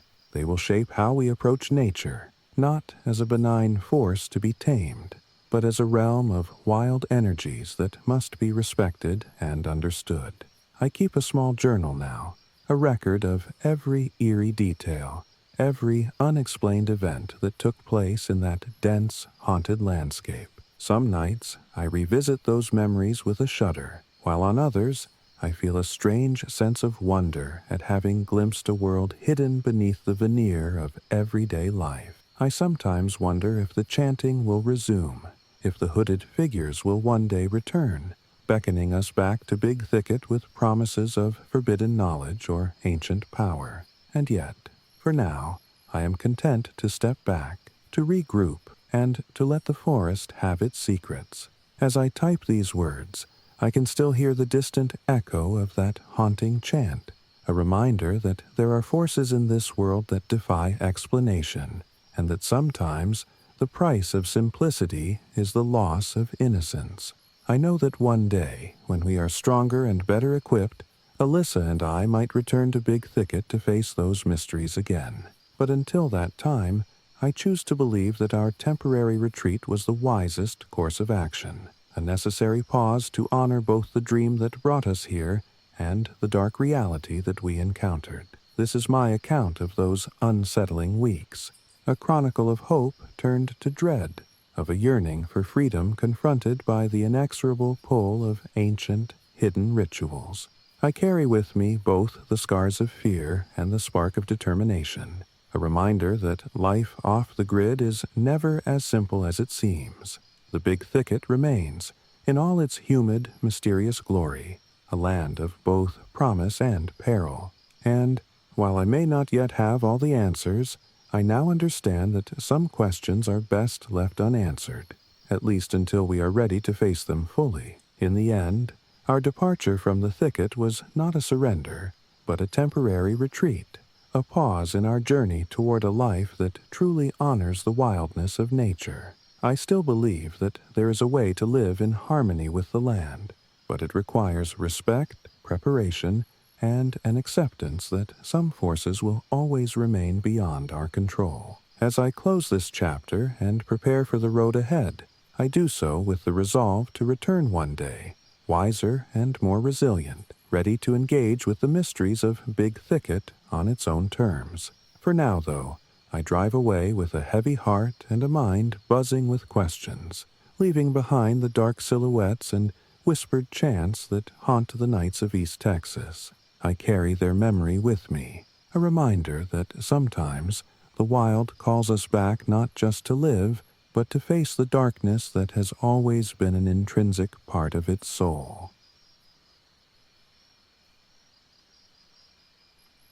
I arrived in the Apalachicola National Forest on a sweltering August afternoon, the kind of day when the humidity clings to your skin like a second layer, and the air tastes of salt and decay. My name is Tara Boone, and I had come to this remote corner of Florida seeking inspiration, solace, and the space to finally finish the novel that had been my obsession for years.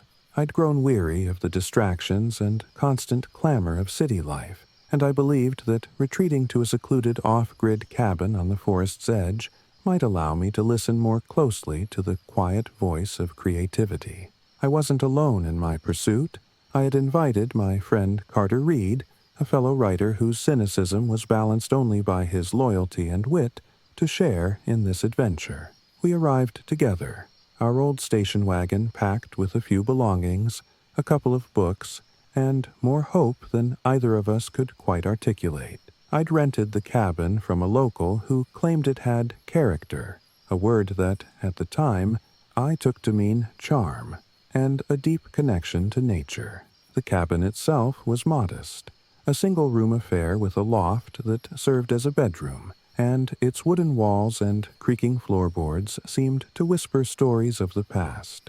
The paint was peeling in places, revealing the bare wood beneath, and the windows, though small, offered glimpses of a sprawling, untamed forest, where towering cypress trees and dense groves of undergrowth stretched as far as the eye could see. The isolation was complete, and that was exactly what I wanted.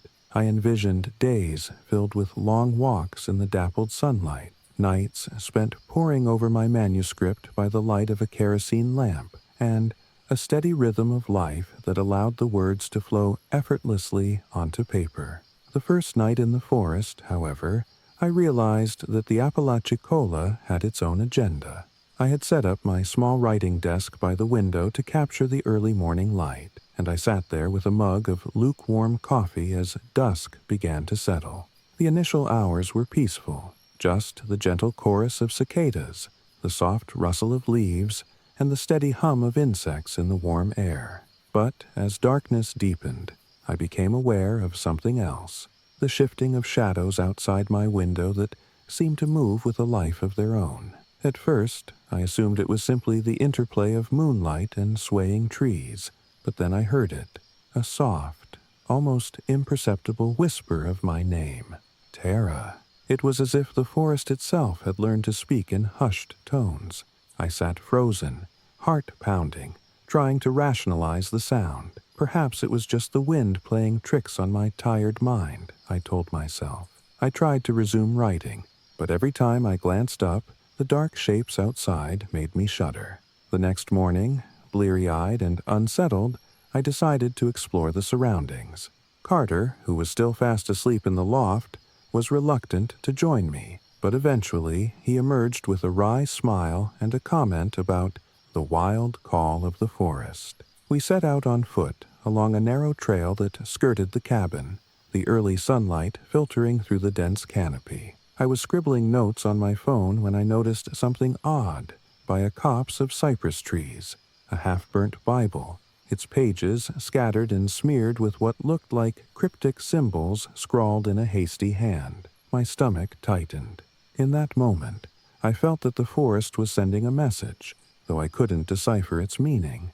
Carter scoffed at my worry, attributing it to the eccentricities of the local culture, but I couldn't shake the feeling that the object was a deliberate placement, a dark token left for someone to find. I took a few photos before gathering the pages and leaving them where they lay, as if disturbing them further might awaken something better left undisturbed. Days passed in a curious blend of creative fervor and underlying dread. I'd sit at my desk writing, and every now and then the sensation of being watched would prick at the back of my neck. At night, when Carter and I retired to our separate sleeping areas, the loft for him and the main room for me, the silence was broken only by the occasional creak of the old house and the persistent hum of nature outside. But on more than one occasion, I awoke to the unmistakable sound of footsteps pacing outside, slow and deliberate, as if someone were circling the cabin. I'd lie in the dark, listening with bated breath, wondering if it was an animal, a trick of the wind, or something else entirely. Carter's own experiences began to echo mine. One evening, as I was settling in with my notebook for what I hoped would be a productive session, Carter appeared at my door with a troubled look on his face. He recounted how, just moments before falling asleep, he had seen a dark figure standing at the foot of his bed, its eyes glowing faintly in the darkness. It wasn't a dream, he insisted in a hushed tone, glancing nervously around as if expecting the figure to reappear at any moment. I swear, Tara, I saw eyes that weren't human. They were too bright, too knowing. His voice wavered between incredulity and fear, and though I tried to offer logical explanations, perhaps a trick of the light, or the residue of a nightmare, the seed of dread was already planted in both our minds. Seeking some guidance, we reached out to Marisol Vega, a local woman known for her deep knowledge of the area and its lore. Marisol was a striking presence, a mix of earthy wisdom and quiet intensity, whose eyes held secrets of many long, humid years spent in these parts. When we explained the odd occurrences and the unsettling artifacts we'd encountered, she listened carefully, nodding slowly as if piecing together a puzzle. The Apalachicola is a place where the veil between worlds grows thin, she said in a measured tone, her voice carrying the weight of experience. There have been tales for generations about a devilish presence in these woods, something that feeds on fear and the unspoken sorrows of those who wander here. It's not uncommon for restless spirits or darker forces to reach out and disturb the peace of those who are vulnerable. Marisol's words sent a shiver down my spine.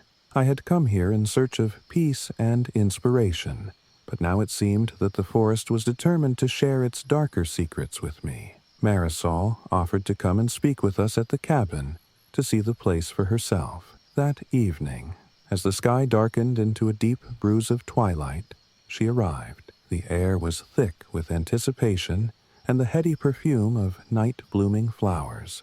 Over a simple dinner of stew and crusty bread prepared on our battered stove, Marisol spoke of legends and warnings. She recounted stories of travelers who had encountered phantom voices in the woods, of people who had been lured by unseen forces to wander off the path and vanish without a trace. The devil's echo, she called it, a phenomenon in which the forest itself seems to respond to the despair or longing in a person's soul. It calls out, sometimes softly, sometimes with a roar, and those who hear it are changed forever. I listened, captivated despite the growing unease. Carter, ever the skeptic, frowned as if trying to reconcile Marisol's tales with his own recent encounter. After Marisol's visit, the nights grew even more charged. I began to establish a routine that was part writer, part reluctant guardian. Each evening, before darkness fully claimed the forest, I would take a walk along the perimeter of the cabin, tracing the edge of the light cast by our makeshift lanterns and marking the boundaries of our fragile safety. I started to sprinkle salt along these lines, a practice Marisol had suggested might ward off malevolent spirits, and mutter soft prayers, words I barely remembered from childhood, hoping they carried some ancient power. In those moments, I felt a strange mixture of defiance and vulnerability, as if I were daring the forest to do its worst. One particularly oppressive night, when the heat seemed to pulse through the very air, and every insect's buzz was amplified into a cacophony of disquiet, I was roused from a fitful sleep by the sound of soft, echoing voices outside my window. I sat up, heart thudding, straining to catch the words of the murmurs. They were indistinct at first, a blend of syllables that could have been nothing more than the wind. But gradually, as I listened, I began to discern a pattern. It was as if someone were reciting a chant in a language older than any I had heard, a litany of lament and longing. I felt compelled to write it down, to capture every half-heard word before it dissolved back into the night. With shaking hands, I scribbled notes in my journal by the faint light of my bedside lamp, the pages filling with a mix of my hurried script and vague impressions of rhythm and sorrow. I don't know if those words ever meant anything in the conventional sense, but to me, they became a sort of incantation, a record of a moment when the boundary between the living and the lost had grown dangerously thin. The following day, I tried to shake off the lingering terror by immersing myself in my writing. I retreated to the small desk by the window and typed furiously, determined to translate the surreal experience into art. My fingers flew over the keys as I poured out a narrative that was both an account of the strange events and a meditation on the nature of fear itself. Carter joined me later, and we discussed our work over coffee as the humid afternoon light slanted through the trees. He was quieter than usual, and I could tell that the memories of his own encounter with that glowing-eyed figure still haunted him. We didn't speak much about it. Words felt inadequate, but the shared silence was filled with an understanding that we were now part of something larger than ourselves, something both terrifying and inescapable. That evening, as dusk settled in and the forest began its nightly symphony, I felt a renewed determination to confront the presence that had invaded our lives. I gathered my notes, my journal, and a small vial of salt, and I stepped outside with a purposeful stride. The air was cool and heavy with the scent of damp earth and rotting leaves, and the sky overhead was a tapestry of deep blues and purples. I walked slowly along the boundary I had established, each step measured and deliberate. At intervals, I paused to sprinkle salt, forming small protective circles around the cabin. I muttered the same prayers, my voice growing steadier with each repetition, as if I were fortifying not only the space around me, but also the inner sanctum of my own heart. In that moment of solitude, standing beneath a canopy of ancient trees and vast, star-scattered skies, I felt the weight of my own insignificance, a single voice in a timeless wilderness. And yet, I also felt a fierce determination to claim this space as my own, to write my story despite the dark murmurs that echoed in the distance. I thought of all the aspiring writers, all the dreamers who had sought refuge in remote corners of the world, and I resolved that I would not be driven away by fear. The forest might whisper its devilish echoes, but I would listen, record, and ultimately find beauty in its melancholy refrain. Over the next several weeks, the strange occurrences continued, though their intensity seemed to ebb and flow like the tide. There were nights when the voices and whispers faded into a quiet hum, and other nights when they surged back with a vengeance, as if angered by our attempts to impose order on the chaos. Carter and I took turns keeping watch, our conversations in the dark ranging from half-joking banter to earnest discussions of our own vulnerabilities. We found solace in our shared struggle, two writers bound by a common desire to capture the elusive magic of the forest, even as it revealed its darker side. One particularly memorable night, after a long day of writing and setting up more protective measures, I awoke to find Carter standing at the foot of my bed. The silhouette he presented was outlined by a strange, phosphorescent glow that filled the room with an eerie light. His eyes, usually so guarded and cynical, were wide with a mixture of disbelief and terror. "Tara," he whispered, his voice trembling. I saw it again, a figure, dark as night, with eyes that burned like embers. I could feel its gaze, piercing through me. I sat up slowly, reaching out a tentative hand as if to reassure him, though I felt an overwhelming dread that perhaps our actions had drawn this presence closer. We huddled together for a long while, speaking in hushed tones about what it might mean, about the possibility that the forest was not only haunted by lost souls, but by something far more sinister, a malevolent force that thrived on our fear. That night, I decided to document every detail in my journal. I wrote of the oppressive heat, the scent of moss and decay, the way the very shadows seemed to twist and curl around the cabin's corners. I wrote of the faint, almost musical chanting that sometimes filtered through the dense foliage, a dirge for forgotten sins. And I wrote of the Bible I had found, its pages marked with cryptic symbols and stained with the remnants of a fire long extinguished. Each word, each trembling line, was a testament to the reality of the horrors that had invaded our refuge. I tried to capture not only the events, but the emotions, the quiet despair, the flickering hope, the burning need to understand something that defied all conventional logic. In the weeks that followed, our routine became a delicate dance between fear and determination. I would often rise before dawn to walk the perimeter of the cabin, my eyes straining against the creeping darkness, my mind alert for any sign of movement. Carter, too, became more vigilant, his previously skeptical nature softened by the constant brush with the inexplicable. Sometimes, as we sat together in the dim light of early morning, we would discuss the possibility that what we were encountering was not evil in the simple sense, but a manifestation of the forest's ancient, unyielding spirit, something that demanded respect and acknowledgement. It was a conversation filled with paradox, where fear intertwined with reverence, and where our attempts to ward off the darkness seemed both futile and essential.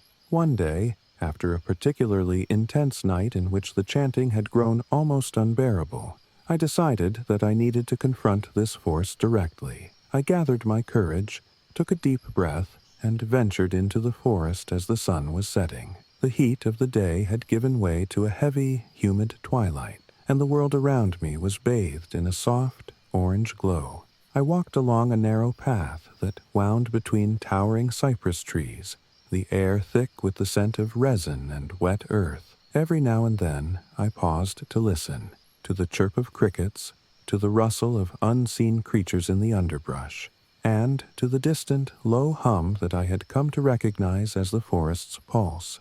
I wasn't sure what I was expecting to find. Some sign, some tangible symbol of the presence that had so disturbed us. All I knew was that I needed to speak, to ask the forest to reveal its secrets, to tell me why it had chosen this time and this place to reach out with its devilish echo.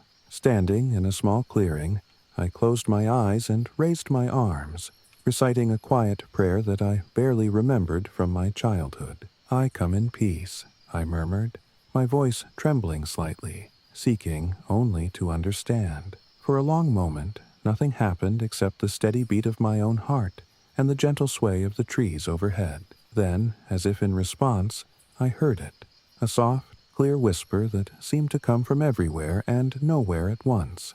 I couldn't understand the words, but the tone was mournful, as if laden with ancient grief. I opened my eyes slowly, and in that moment, I felt as if the veil between my world and something else had thinned. I returned to the cabin with my mind a whirl of emotions.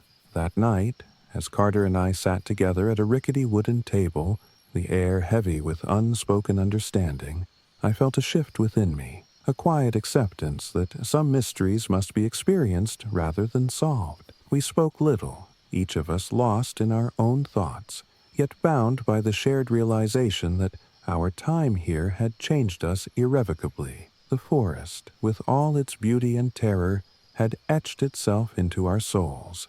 In the weeks and months that followed, I continued my writing, channeling the raw, unfiltered experience of those haunted nights into the pages of my manuscript. I wrote not only of fear, but of resilience, the way that, even when confronted with the inexplicable, the human spirit can find a way to endure. I recorded the slow ebb and flow of the strange occurrences, the intermittent chanting, the fleeting glimpses of figures with burning eyes, the persistent sense of being watched. I wrote of moments when, despite the terror, I found a strange kind of beauty in the interplay of light and shadow, in the way that the forest's darkness could be as compelling as its light. Carter continued to stand by my side, his own words growing softer and more reflective as he too came to see that there was something profoundly transformative about our time in the Apalachicola. There were still nights when the fear would creep back in, a sudden noise in the darkness, a shadow flitting across the window, a voice that whispered my name in the stillness of the night. But I learned to live with it, to acknowledge that the forest held both light and dark within its ancient heart. Marisol visited occasionally, each time leaving with a knowing look and a quiet warning that the forest's secrets were not to be trifled with, that they demanded respect and caution. Her visits, though brief, always served as a reminder that while we might find inspiration here, we were never truly separate from the wild forces that had shaped this land over centuries. Now, as I sit here in the fading light of another humid Florida evening, I look out over the forest with a mixture of wonder and solemnity. I have not rid myself of the unsettling echoes of that devilish presence, nor do I expect to ever fully understand it. But I have come to see it as part of the tapestry of life here, a dark thread woven through the fabric of nature, as inescapable and as ancient as the trees themselves. My manuscript grows longer with each passing day, a record of my journey through fear, beauty, and transformation. I write to remember, to honor the nights of whispered chants and glowing eyes, and to bear witness to the strange, haunting allure of the Apalachicola National Forest. The experience has changed me. I no longer view the forest as merely a backdrop for my creative endeavors, but as a living, breathing entity, one that speaks in riddles and offers both terror and inspiration. I have learned that sometimes To truly write about the world, one must be willing to confront its darkness head-on, to let the shadows seep into your soul, and then transmute that fear into art. Carter and I may one day leave this place, or we may come to call it home. For now, I am content to linger here, notebook in hand, heart open to the echoes of a devil's whisper, and eyes fixed on the endless dance of light and darkness beneath the ancient canopy. I know that the forest holds many secrets, and that some will always remain hidden, unsolved, like the half-burnt Bible with its cryptic symbols left behind as a silent testament to the unknown. And perhaps that is the true beauty of this place, the recognition that not every mystery is meant to be unraveled, not every shadow is meant to be chased away. There is a raw, unfiltered truth in the acceptance of the inexplicable, a kind of freedom that comes with acknowledging that some forces in the world are larger than we are, older than we can imagine, and more powerful than any of us can ever control. So I continue to write, to capture the flickering images of a world both beautiful and haunted, determined to carve out my own truth amidst the wild, whispering pines and murky swamps of Apalachicola. I have learned to embrace the terror, to let it fuel my creativity rather than stifle it. And, as I close my journal for the night, I listen for that soft echo, a reminder that the forest is still speaking, still calling to those who dare to listen. This is my account of a time when I sought refuge in nature, only to find that nature, in all its complex, unyielding glory, offered me not just solace, but a mirror reflecting the hidden parts of my soul. In the darkness of the forest, amid the devil's echo and the whispered prayers of ancient trees, I found a story worth telling, a story of fear and beauty intertwined, of a writer's journey into the heart of darkness, and of the enduring, mysterious power of the wild. I still remember the day I left behind the familiarity of academic libraries and crowded lecture halls to pursue a dream that had haunted my thoughts for years, a dream of uncovering the truth behind the Appalachian legends of witches and restless spirits.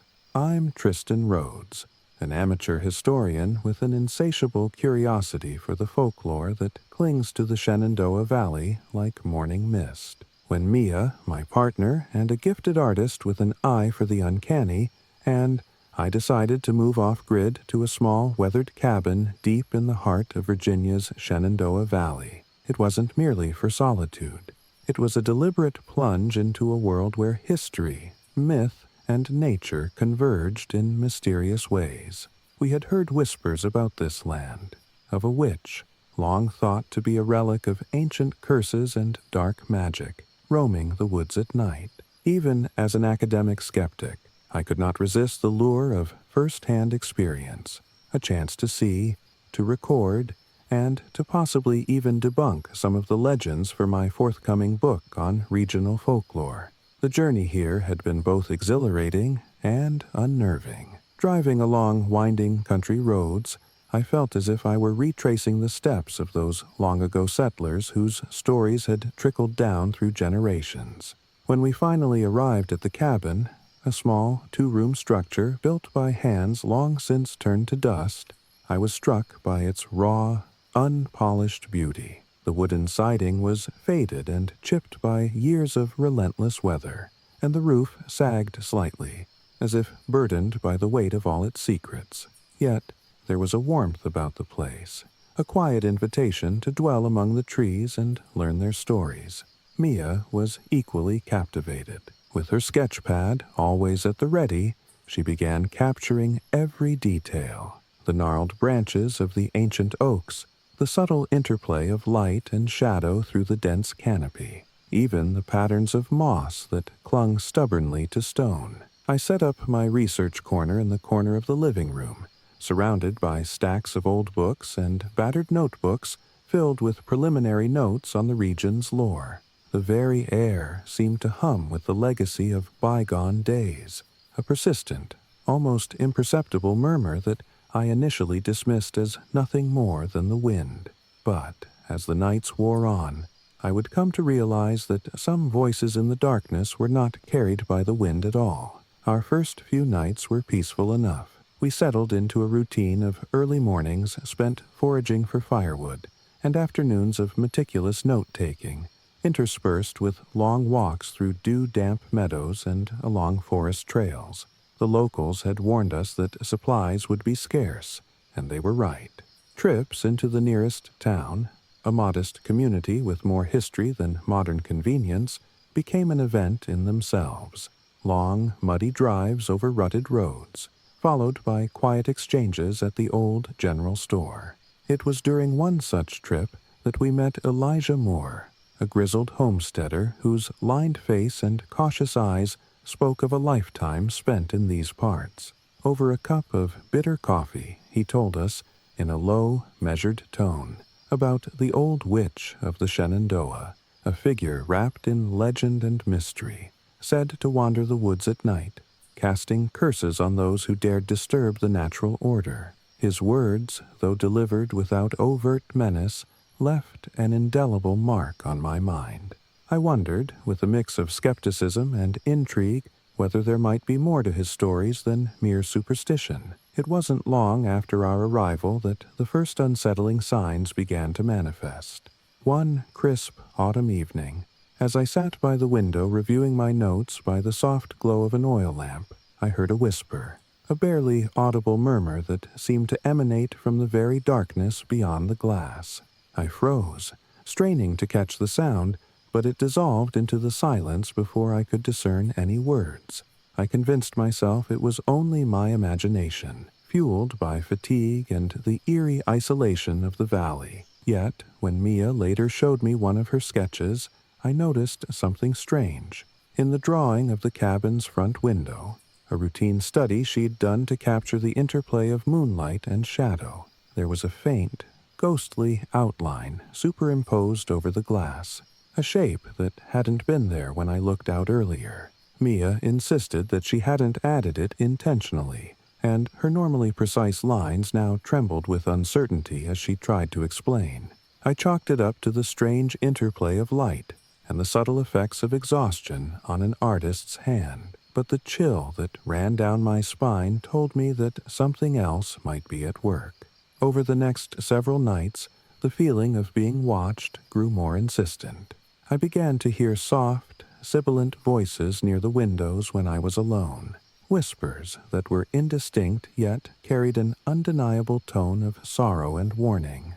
There were times when I awoke to the sound of rustling outside, as if something, or someone, was pacing just beyond the threshold of the cabin. On one particularly stormy night, the wind howled through the valley in a relentless symphony, and I thought I saw a flicker of movement in the darkness, a figure that vanished as soon as I strained to see it clearly. Mia, who shared the room with me on those cold nights, would sometimes wake with eyes wide and trembling, insisting that she'd seen a shadowy silhouette moving across the wall, its form distorted and unnatural. We exchanged uneasy glances in the morning light, each silently wondering if our new home was somehow different from any place we had ever known. Then came the day I found something that defied any rational explanation. I was making my way along a narrow path behind the cabin, a shortcut I had discovered while gathering wild herbs for a new recipe of tea that Mia was experimenting with. The trail, bordered by ancient trees and thick underbrush, was usually silent, save for the occasional rustle of leaves. But today, as I walked, I noticed something disturbingly out of place. A small animal lay dead at the side of the path. At first, I assumed it was the unfortunate victim of a predator, but as I drew closer, I realized that its body had been arranged deliberately, as though placed there in a ritualistic pattern.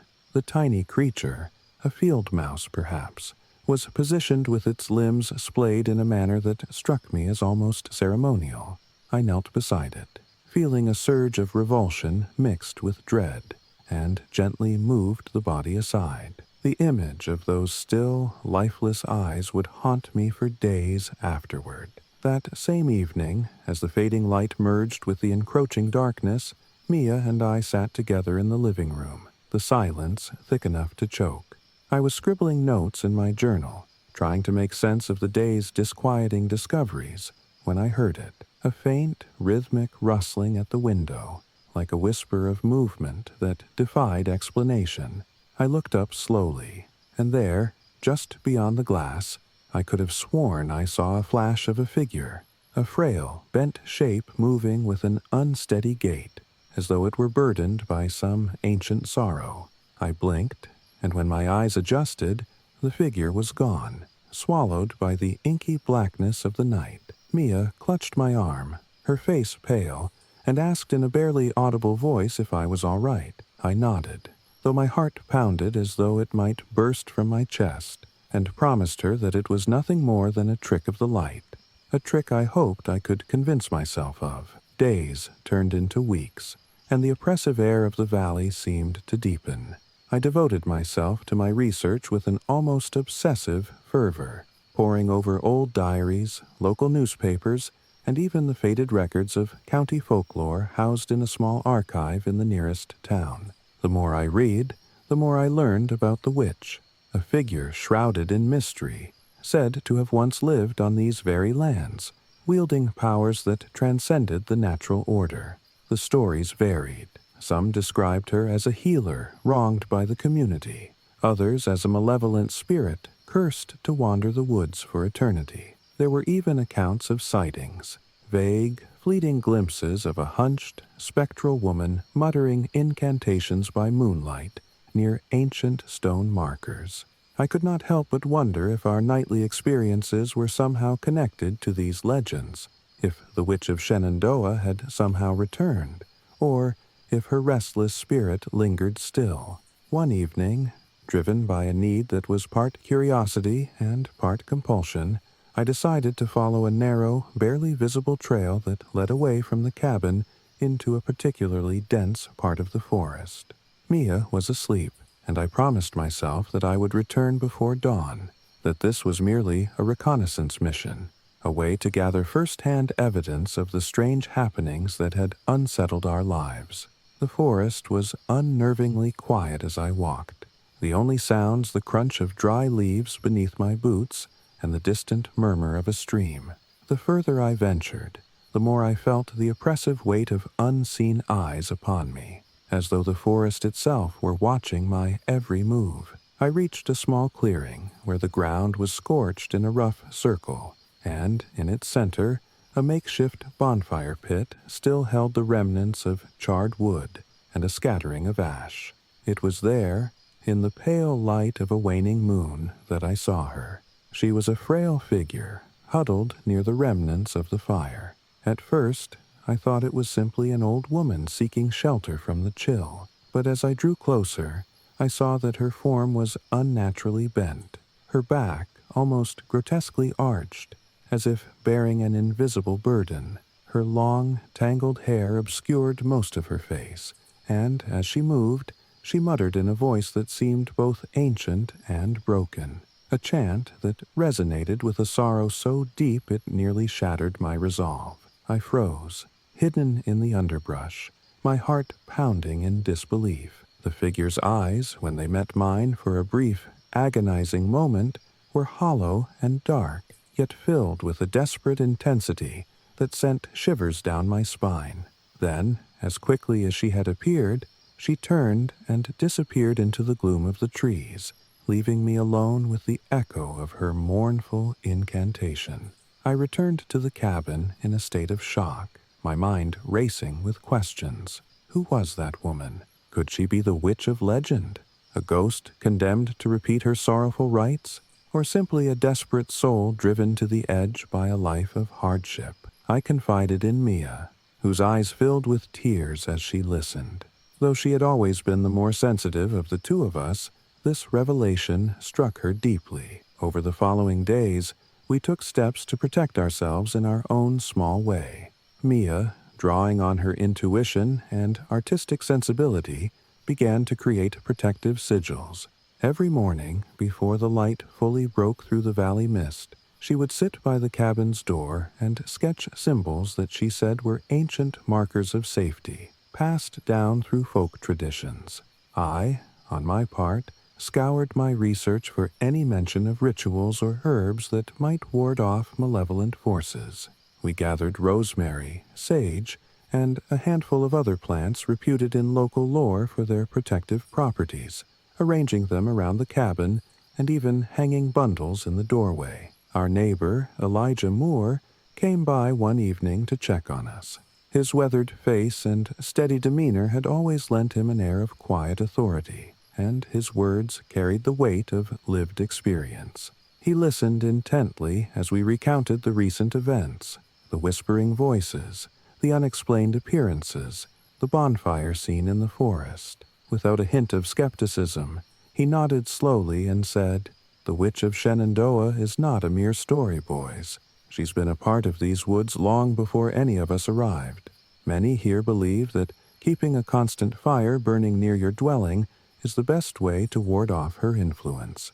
The flame represents life, warmth, and the light of truth that pushes back the darkness." His suggestion was simple, yet it resonated with something deep inside me. That very night, we gathered what little firewood we could find and built a small, steady fire near the cabin's back entrance.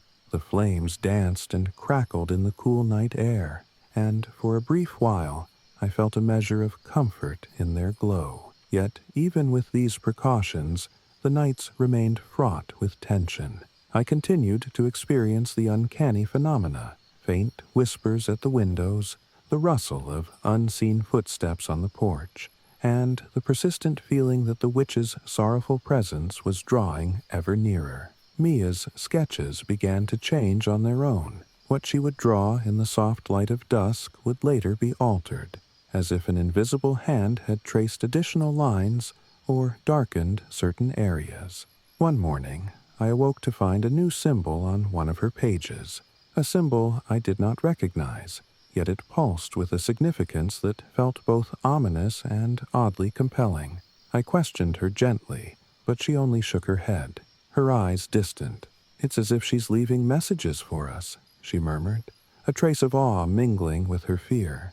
As the weeks passed, I found myself oscillating between a desire to flee and a relentless need to understand. The initial terror that had gripped me slowly transformed into a kind of morbid fascination. Every unexplained sound, every flicker of movement at the edge of my vision became data, a piece of the puzzle that I was determined to assemble. I spent long nights in my study, poring over old texts and local accounts of the witch, scribbling down notes and hypotheses in the margins of my battered notebooks. I recorded every incident meticulously, from the hushed voices that seemed to echo from the very walls of the cabin to the vivid dream in which I found myself standing before a spectral figure, her eyes pleading for redemption. The process was both cathartic and consuming, and I began to see my life here not as one of isolation and fear, but as an immersive research project, a living, breathing study in the intersection of history, myth, and the human psyche. There were moments, however, when the burden of it all became overwhelming. On nights when the wind howled and the darkness pressed in from all sides, I would lie awake for hours, haunted by the memory of that frail, bent figure chanting by the bonfire. In those moments, I questioned whether my relentless pursuit of truth was worth the price of my peace of mind. Mia, ever supportive yet visibly worn by our shared ordeal, would hold my hand in the dark and whisper words of reassurance, reminding me that some mysteries were meant to be felt rather than fully explained. "We must let the story come to us," she would say, her voice soft and resolute, "and in time, the pieces will fall into place." It was a mantra I clung to when the nights seemed interminable. Eventually, I reached a turning point, a quiet epiphany born of sleepless nights and countless scribbled notes. I realized that the Witch of Shenandoah, with all her sorrow and darkness, was not necessarily an enemy to be vanquished, but a part of the land's ancient fabric, a living memory of past injustices and forgotten lore. In that realization, I found a fragile sort of acceptance. I still felt the chill of her presence, still heard her mournful incantations on the wind, but I also began to see them as an invitation to understand the depths of human emotion and history, to explore the way fear and legend intertwine to create a tapestry that is as rich as it is terrifying. With that newfound resolve, Mia and I decided to stay. We redoubled our efforts, both in our protective measures and in our research. Every evening we would light a fire, sometimes small, sometimes blazing, to serve as a beacon against the encroaching dark. We maintained our daily rituals, walking the perimeter, sprinkling herbs and salt, and leaving offerings of simple bread and water at the edge of the clearing, as if to appease a spirit whose grievances we were only beginning to understand. In the days that followed, the strange occurrences did not cease entirely, but they became less frequent, more like sporadic echoes of a bygone era than an active threat. I continued to record everything, my notebooks swelling with observations, sketches, and reflections on the nature of fear and memory. There were still nights when I would catch a glimpse of that hunched figure at the window, or hear the soft murmur of a voice calling my name in the darkness. Yet, instead of reacting with the same terror as before, I began to greet those moments with a kind of respectful curiosity. I would pause, letting the silence stretch out, and then carefully note down every detail: the time, the direction of the sound, the particular quality of the voice. It was as if, by cataloging these experiences, I was slowly exorcising some of the fear they once held. Mia's art, too, began to evolve. Her sketches grew bolder, more layered, incorporating the eerie symbols that had once frightened her. In their abstract, almost otherworldly quality, I began to see not only the presence of the witch, but also the deep, unspoken truths of this land, a legacy of pain, resilience, and the indomitable will to survive. Elijah Moore's occasional visits served as a grounding reminder that we were not alone in our struggles. He would sometimes stop by, his eyes reflecting both caution and a grudging respect for our determination. "You too have the heart for this," he'd say in his slow, measured drawl. "But don't let curiosity blind you to the dangers. The witch isn't a tale spun for entertainment. It's a warning from the past." His words, though simple, resonated with a timeless wisdom that I carried with me long after he departed.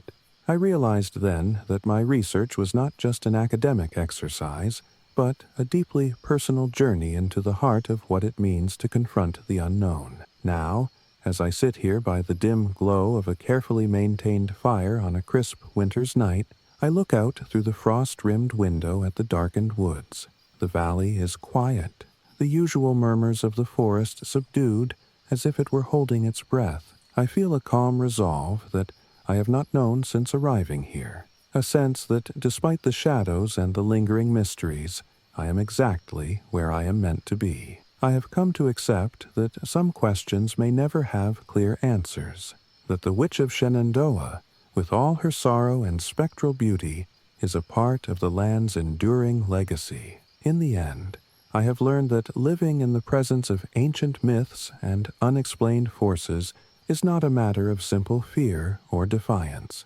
It is a slow, often painful process of learning to coexist with the past, to see the stories etched in every crevice of the old cabin, in every rustle of the wind through the trees, and in every whisper that drifts through the valley. Mia and I continue to document our experiences, our notebooks and sketches a testament to the enduring power of memory and myth. I write now with a sense of purpose and quiet acceptance, knowing that the path I have chosen is fraught with both beauty and darkness. Every night, as I extinguish the lamp and settle into a fitful sleep, I am reminded that the shadows are never far away, that the old witch, or whatever force dwells in these ancient woods, remains a silent guardian of the land's mysteries. And yet, I no longer feel compelled to run from that darkness. Instead, I embrace it as part of the rich tapestry of life here, a counterpoint to the light that breaks through the trees at dawn. I understand now that my journey in the Shenandoah Valley is as much about confronting my own inner demons as it is about uncovering the legends of the past.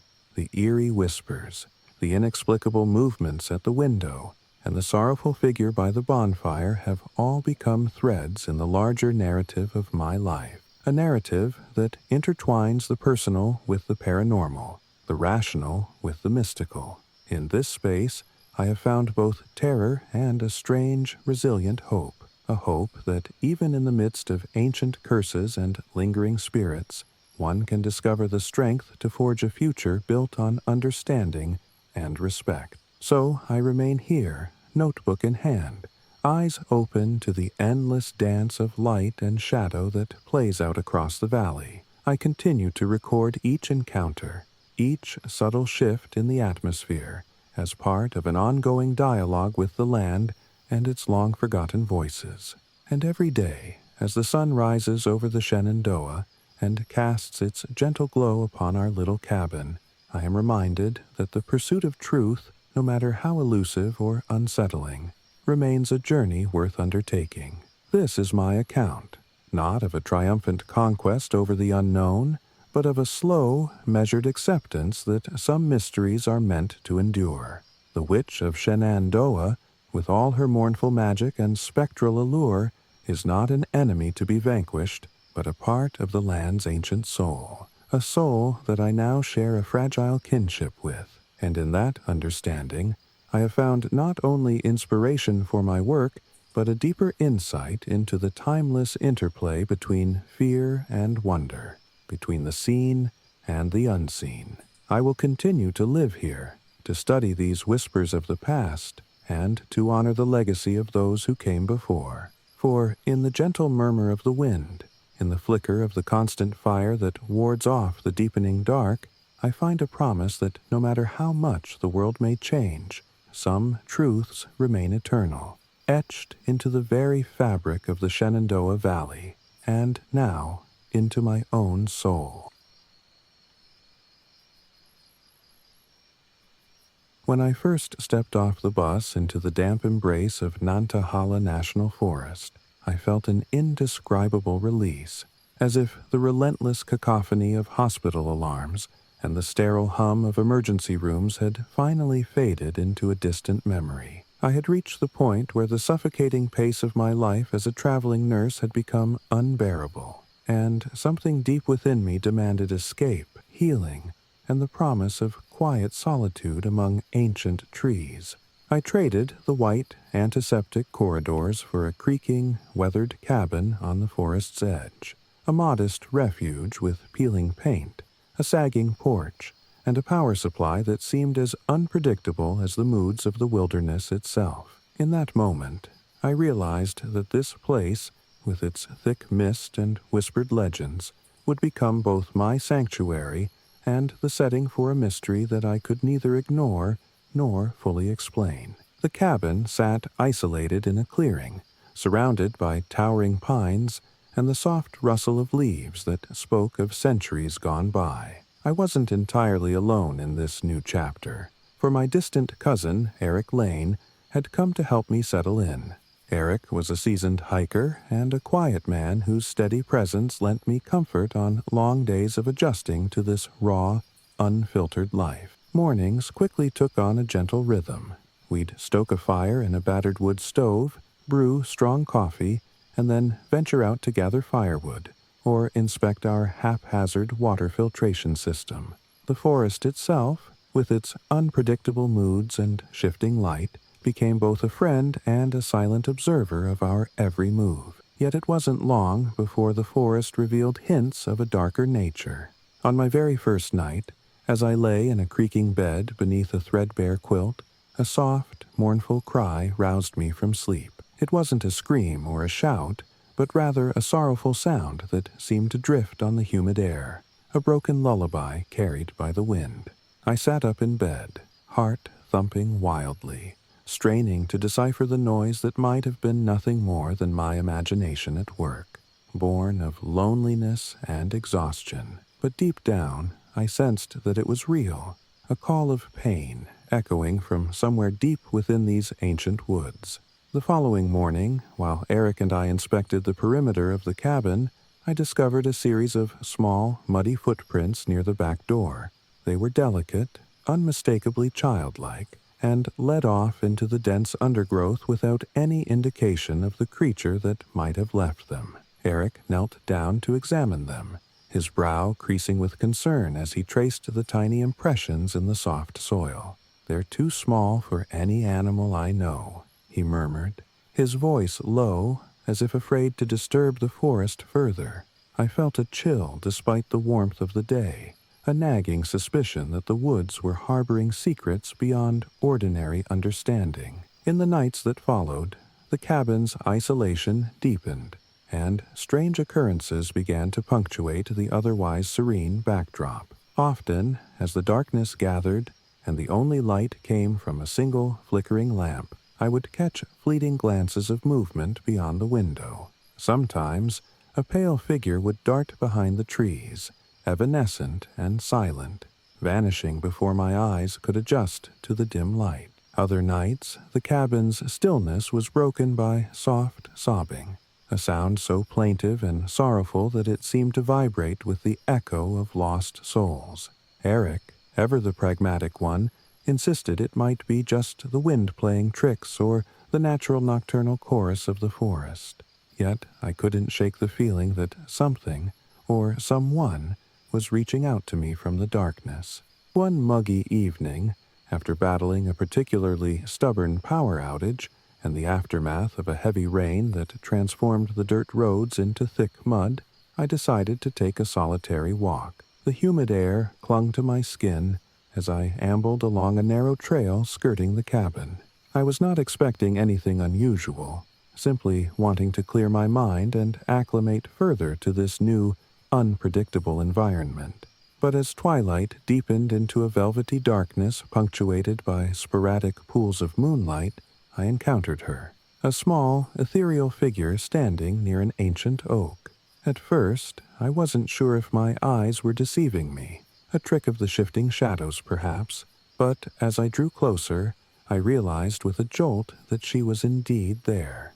A young girl, no more than 10 or 11 years old, with disheveled hair and eyes that shimmered with an otherworldly light, gazed at me with an expression of profound sorrow. For a long, agonizing moment, we simply looked at each other. Then, as silently as she had appeared, she turned and melted back into the darkness, leaving me trembling with a mix of fear and desperate curiosity. Rushing back to the cabin, I burst through the door, breathless and wide-eyed.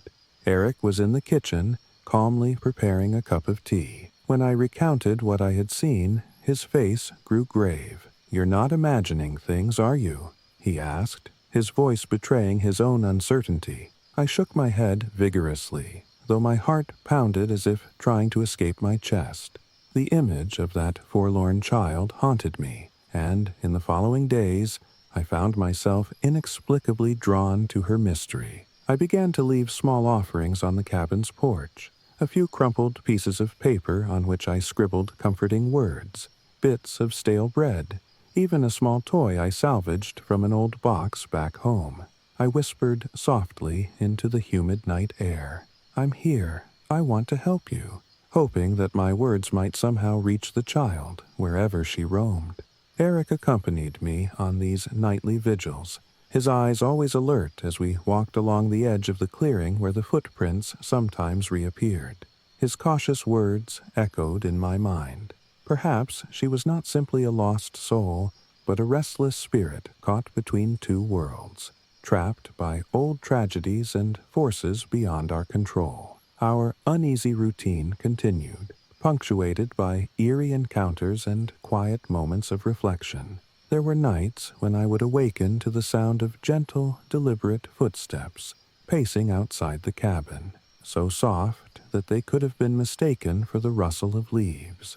Other nights I would hear a child's soft cry, carried on the wind in a lament that resonated with deep, aching sorrow. Each experience was a reminder that I was not alone in these woods, and that the boundary between the living and the lost was frighteningly thin. One particularly humid night, when the air seemed to pulsate with an almost tangible tension, I decided to venture further than usual. With my heart pounding, I wrapped myself in a thin jacket, and, accompanied by Eric's steady presence just behind me, left the relative safety of the cabin.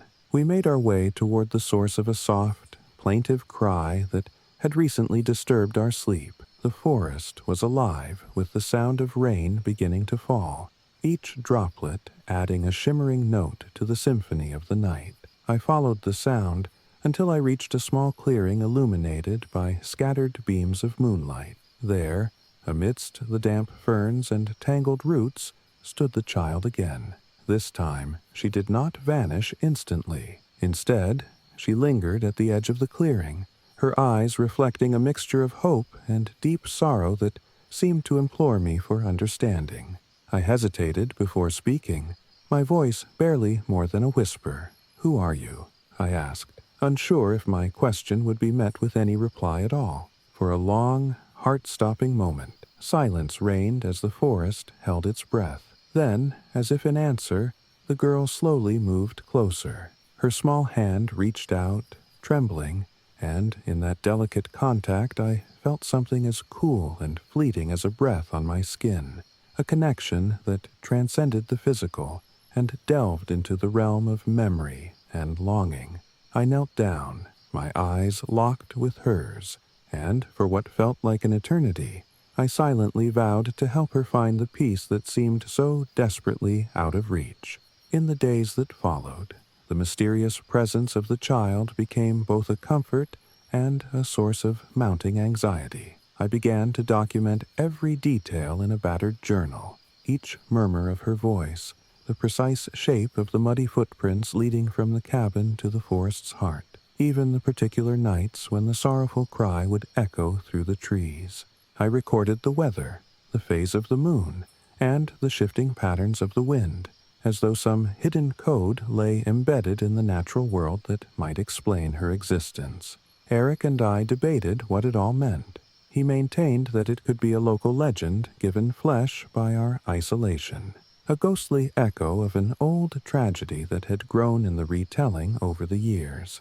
But I could not shake the sense that her presence was profoundly real, imbued with a deep, aching grief that was as ancient as the forest itself. One humid evening, determined to reach beyond mere observation, I gathered a small plate of food, leftover stew carefully reheated, and a spare blanket. I set out toward the clearing again, this time with a singular purpose, to offer a tangible sign of care to the spirit I so desperately wished to help. The sky overhead was a swirling canvas of dark clouds, and a gentle rain began to fall, coating the forest floor in a shimmering layer of moisture. I laid the offering on a flat stone in the clearing and stepped back, my heart thumping in anticipation. For several agonizing minutes, nothing stirred, except the soft patter of rain and the whisper of wind through the leaves. Then, as if summoned by my quiet plea, the child appeared at the edge of the light. She hesitated, her small fingers outstretched toward the blanket, and then, with a deliberate slowness that made every second stretch into eternity, she stepped forward. I watched, barely daring to breathe, as she touched the cloth and lingered over the plate of food. In that silent communion, I sensed a profound sorrow and a desperate yearning, a silent message that transcended words. I could not speak, so I simply knelt there and offered my presence as an unspoken promise. I would do everything in my power to help you find peace. That night, as I returned to the cabin with a heart full of conflicting emotions, Eric and I sat in a heavy silence. I felt an overwhelming responsibility, as if her silent plea had become a part of me. I resolved then that I could not abandon her to the whims of the forest. Instead, I began researching local legends and rituals, scouring old records at the nearby town library and speaking with anyone who might have a clue about the origins of such a haunting.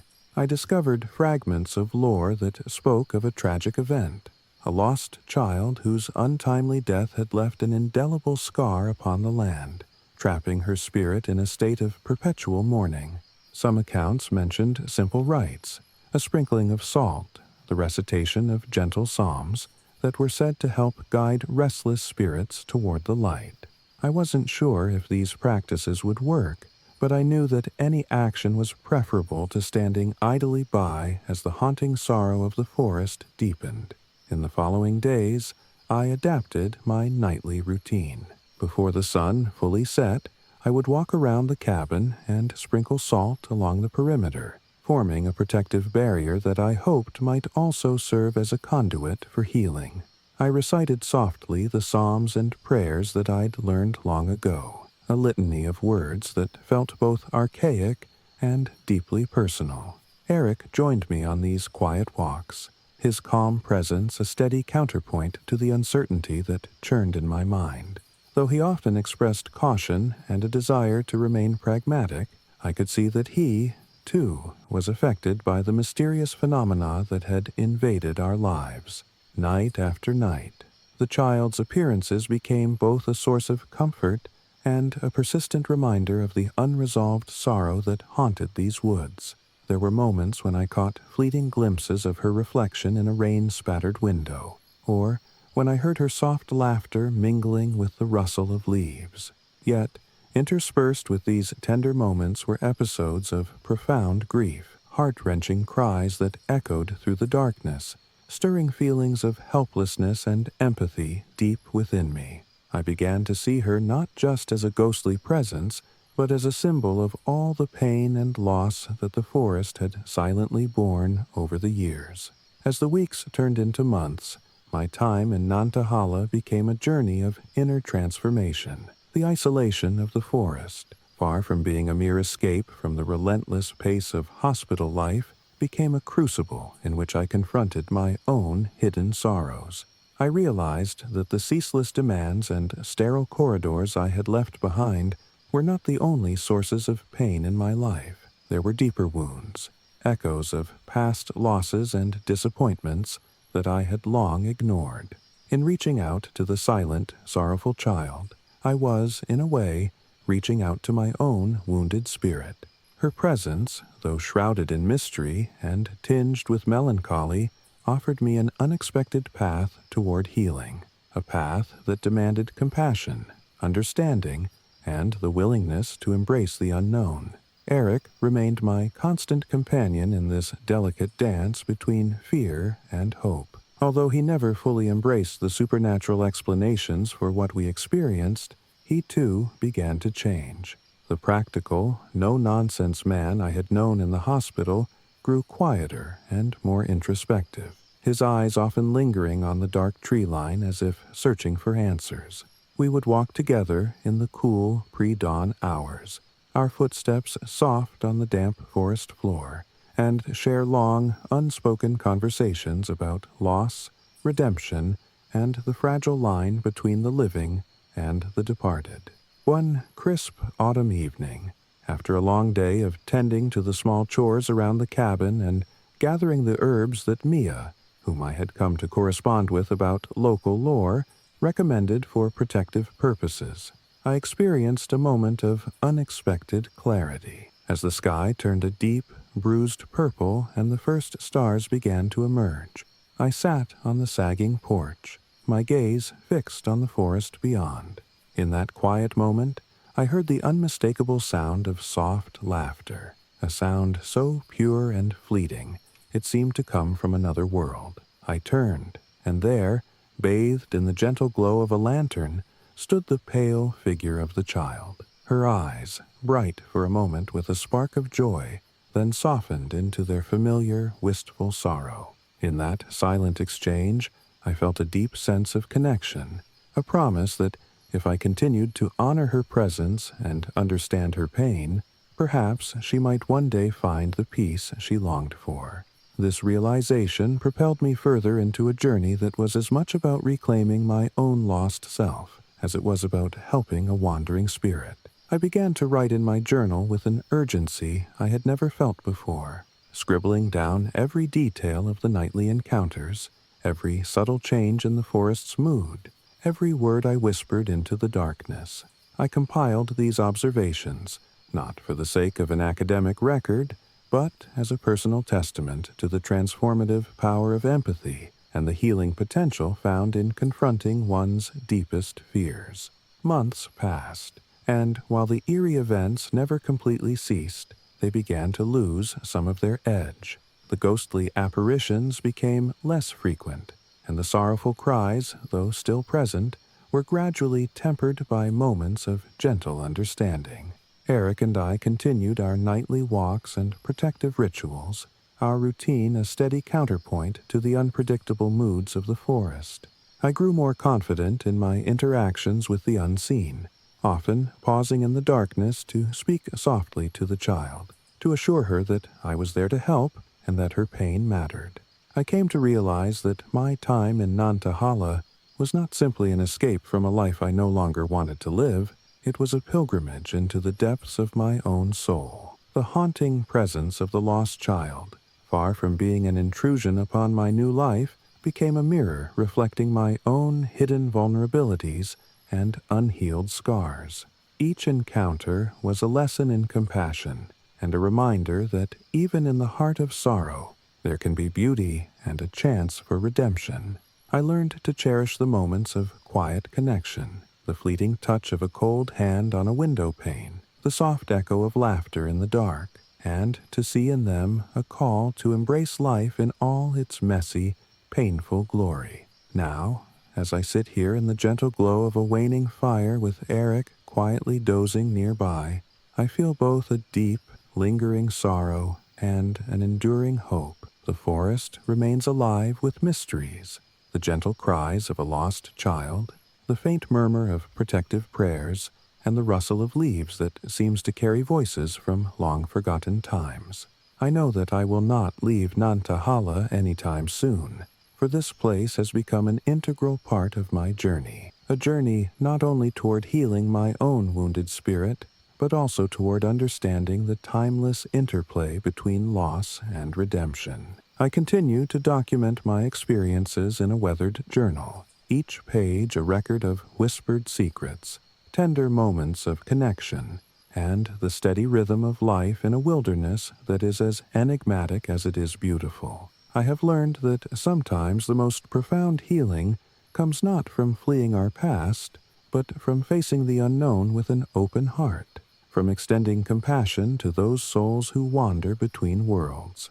The lost child, whose presence once filled me with inexplicable dread, has become a silent partner in my quest for understanding, a symbol of the wounds that time may never fully heal, yet which, when acknowledged with kindness, can lead us back to the light. Every night, as I extinguish my lantern and settle into a restless sleep, I am reminded that the forest still whispers its ancient lullabies, and that somewhere among the darkened trees, a child's soft cry lingers, a call for solace, for remembrance, for the promise of a new beginning. And each morning, as the first light of dawn filters through the towering pines, I awaken with a quiet resolve to continue this delicate dance with the unknown, to honor both the pain and the beauty of what it means to truly live. This is my account, a record of a journey that began with a desperate need to escape the sterile confines of a life in the hospital, and evolved into a pilgrimage into the depths of Nantahala's ancient, mysterious heart. I have learned that sometimes the line between the living and the lost is as fragile as a whisper on the wind, and that by reaching out with kindness and courage, we can begin to mend even the deepest wounds. As I write these words, I feel that in time, the lost child may find her peace, and in helping her, I may also come to understand and heal the parts of myself that have long been in shadow. I close my journal tonight with a sense of quiet hope, knowing that even amid the haunting echoes of sorrow and the soft tread of footsteps in the dark, there is a promise of renewal, a promise that every whispered cry, every gentle touch, is part of the endless, beautiful mystery of life in this ancient forest. The relentless roar of the Pacific greeted me on my first morning along the rugged shores near Brookings, Oregon, a sound that stirred both a fierce determination and an undercurrent of trepidation deep within me. I had chosen this wild expanse not merely as an escape from the urban clamor of my past life, but as a chance to reconnect with a raw, untamed world. My name is Oliver Kim, and at 28, I was driven by an unyielding passion for wildlife conservation and an insatiable curiosity about the mysteries woven into nature's fabric. It wasn't long ago that I traded city lights and routine deadlines for a modest, off-grid cabin precariously perched on a steep slope overlooking the tumultuous Pacific. Here, the ocean mist rolls in with each tide, and the winds carry secrets from centuries past. The cabin, a humble structure built from weathered wood and patched-up roofing, exuded a stubborn charm that resonated with the untamed spirit of the coast. Every morning, I would wake to the sight of low-hanging fog dissolving into the pastel hues of dawn as the coastal forest stirred with life. My days quickly fell into a rhythm, scouting the shoreline for signs of rare species, meticulously tending to a small garden that battled constant moisture, and reinforcing my living space against the ever-present threat of mold and decay. Despite these practical challenges, the sense of freedom and connection to nature was profound. I often found myself walking barefoot on the pebbled beach, feeling the cold spray of the ocean mingling with the earth beneath my feet, a reminder of the delicate interplay between water and land. I wasn't entirely alone in this journey of discovery. Zara Nunez, my closest friend and a devoted amateur cryptid researcher with a penchant for uncovering the obscure, had joined me in this experiment of off-grid living. Zara's infectious enthusiasm for the hidden narratives of nature complemented my own scientific inquisitiveness. Together, we ventured out on long hikes through towering coastal forests and rugged trails, our conversations a blend of scientific theory and wild speculation about what lay just beyond the veil of ordinary perception. While I was drawn to the quiet majesty of wildlife conservation, Zara's eyes sparkled with the thrill of unraveling the mysteries that whispered in every rustling branch and shifting shadow. Yet, as the days progressed, the ceaseless beauty of the Oregon coast revealed an undercurrent of disquiet. One evening, as the sun melted into a canvas of molten gold and the sky deepened into shades of indigo, I found myself alone on the creaking porch of the cabin. I had spent the day tracking seabirds and capturing the interplay of light and wave on my camera, and now the atmosphere held a quiet intensity. The ocean's constant hum mingled with an eerie, low moan, a sound that did not belong solely to the natural chorus of crashing surf and wind-swept trees. At first, I dismissed it as an odd quirk of the stormy weather, but as the minutes ticked by, the sound sharpened into a mournful lament, almost as if the sea itself were mourning a loss too deep for words. The following day, while inspecting the exterior of the cabin after a particularly heavy night of rain, Zara and I discovered a set of strange, elongated claw marks etched into the rough wooden siding. They were deliberate, far too refined to have been caused by any ordinary animal native to the coast. I crouched down to examine them closer, tracing the lines with a gloved finger as Zara snapped photographs. "These aren't like any tracks I've seen before," she said, her voice a mixture of scientific curiosity and apprehension. A chill ran through me. Here, on this wild coast, something inexplicable was leaving its mark. We speculated that perhaps a creature unknown to local fauna had visited our homestead, or that there might be a link to some ancient local legend that defied the simple explanations of biology and weathering.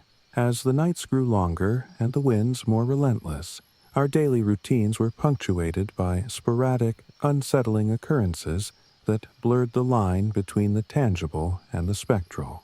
Our makeshift camera traps, an array of battered digital recorders we had set up around the property, began to capture inexplicable footage in the pre-dawn gloom.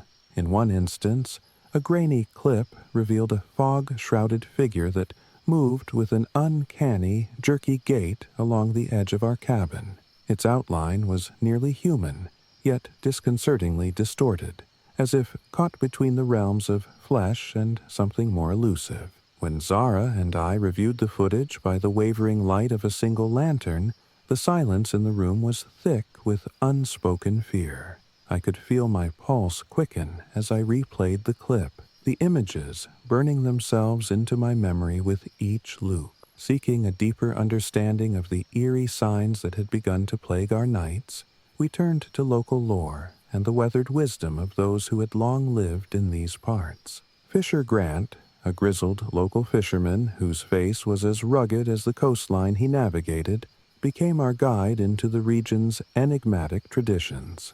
I met him one blustery afternoon at a small marina near Brookings, where the salt-tinged air and the creak of weathered boats provided a backdrop to his somber tales. Over a cup of bitter coffee, Fisher spoke of ancient coastal spirits and shapeshifters, beings that emerged on stormy nights to remind mortals of the sea's eternal dominion. "They say the ocean never forgets," he murmured, his eyes narrowing as if peering into a long-lost past. Offerings of seashells and salt placed at the water's edge are believed to keep these spirits at bay. It's an old custom, passed down through generations of those who live by the sea. His words carried a gravity that resonated with both Zara and me, evoking a sense of respect for forces far beyond the realm of science. That very night, determined to honor the old ways and perhaps appease the unseen forces at work, Zara and I gathered a collection of smooth, weathered seashells and a bag of coarse salt from the nearby town. Under a sky heavy with clouds and the promise of a tempest, we made our way to a rocky outcrop overlooking the churning sea. There, in a small clearing framed by jagged boulders and the incessant crash of waves, we carefully arranged our offerings in a neat pattern. The act felt almost sacred, a quiet rebellion against the darkness that had begun to seep into our lives. We spoke a few respectful words, simple pleas of gratitude and supplication, and then stepped back, leaving the seashells and salt to glisten beneath intermittent flashes of lightning. In the days that followed, our nights became a constant vigil, a careful watch over the boundary between our small haven and the vast, unpredictable wilderness beyond. Storms would roll in from the Pacific with an almost cinematic grandeur, each one stirring the ocean into a frenzy and filling the air with a symphony of howls and crashes. During these tempestuous nights, I often found myself lying awake on the creaking wooden floor, the sound of the wind a constant reminder of nature's indifferent power. I would replay the haunting images from our camera footage, the indistinct shape along the cabin's edge, and wonder if the figure was a mere anomaly or a deliberate manifestation of something far older and more mysterious. Zara, with her ever-curious mind, began to compile meticulous logs of every unusual event. Each entry in her journal was a blend of precise measurements, the exact time a shadow passed, the weather conditions at the moment, the specific locations of any inexplicable markings, and her own raw impressions of awe and dread. Late into the night, we would sit side by side, huddled around a small, flickering fire inside the cabin, and pore over her notes. The more we documented, the more it became evident that these events were not random occurrences, but part of a subtle yet deliberate pattern, a language of the wild that we were only beginning to decipher. One particular night, when the full moon struggled to pierce the thick curtain of swirling fog, I ventured out alone to a narrow cliffside trail. The ocean below roared like a living entity, its mighty waves pounding the rocky shore with relentless energy. I moved cautiously along the edge, each step measured against the precarious drop to the churning water. As I reached a narrow bend in the trail, a sudden stillness fell over the landscape. The usual cacophony of the storm was momentarily hushed, replaced by a profound, almost sacred silence. It was then that I noticed a figure, a solitary, shifting silhouette, standing on a rocky ledge far out to sea. The figure was nearly human, its form blurred and indistinct by the heavy mist. I froze, transfixed by the sight, as the figure stood motionless against the tumultuous backdrop. For what felt like an eternity, I watched, heart pounding, until the figure slowly faded into the dark folds of the night. The experience left me with a sense of both profound insignificance and a burning desire to understand the forces that governed this wild place. In the wake of that encounter, I found solace in the ritual of documentation. Each day, I recorded every detail, every flash of lightning that illuminated the rugged cliffs, every fleeting movement caught by the lens of my camera, every whispered murmur of wind that might have carried the echoes of ancient tales. Zara and I set up additional cameras along the shoreline and installed motion detectors around the cabin, our faces etched with determination as we reviewed the captured images under the pale glow of our monitors. One video clip, in particular, sent a shiver down my spine, a nearly indistinguishable figure moving along the water's edge, its outline blurred as if it were a specter caught in the interplay of light and shadow. Zara's eyes widened as she rewound the footage, and for a brief moment, the terror of the unknown was palpable between us. Even as we labored to document these phenomena, life on the coast continued with its inescapable rhythm. The practical challenges were unrelenting. Persistent dampness that threatened to ruin our meager supplies, a wind turbine that sputtered under the force of coastal gales, and the constant need to repair and maintain a cabin that seemed to be aging faster with each passing storm. Yet, despite these daily struggles, I found a deep, abiding beauty in the raw, unfiltered power of nature. The interplay of sunlight with low-hanging clouds during the early hours, the haunting call of distant seabirds, and the ceaseless whisper of the ocean all combined to create a tapestry of sensory experiences that both humbled and inspired me. One particularly stormy evening, as rain battered the cabin and thunder rolled overhead like the drums of an ancient ritual, Zara and I gathered our equipment and headed back to the rocky outcrop where we had placed our offerings. The storm was at its peak, the wind howling, and the sea churning with ferocious energy. In that wild, elemental moment, I felt a profound connection to the forces that had brought me here, the same forces that had shaped this rugged coastline over millennia. We stood together in the lashing rain, watching as the offerings of seashells and salt were scattered by the tempest, the delicate tokens disappearing into the frothing surf. It was a humbling reminder that nature's power was limitless, and that our human attempts at appeasement were but small gestures in the face of such ancient might.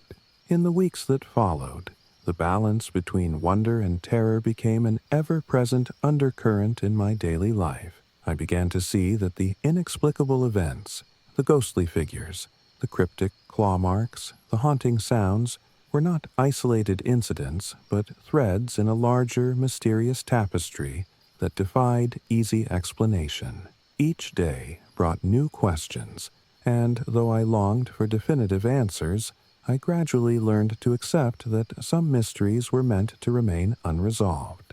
The coast, with its eternal ebb and flow, seemed to whisper that truth was not always a matter of clear evidence, but rather an acceptance of the unknown.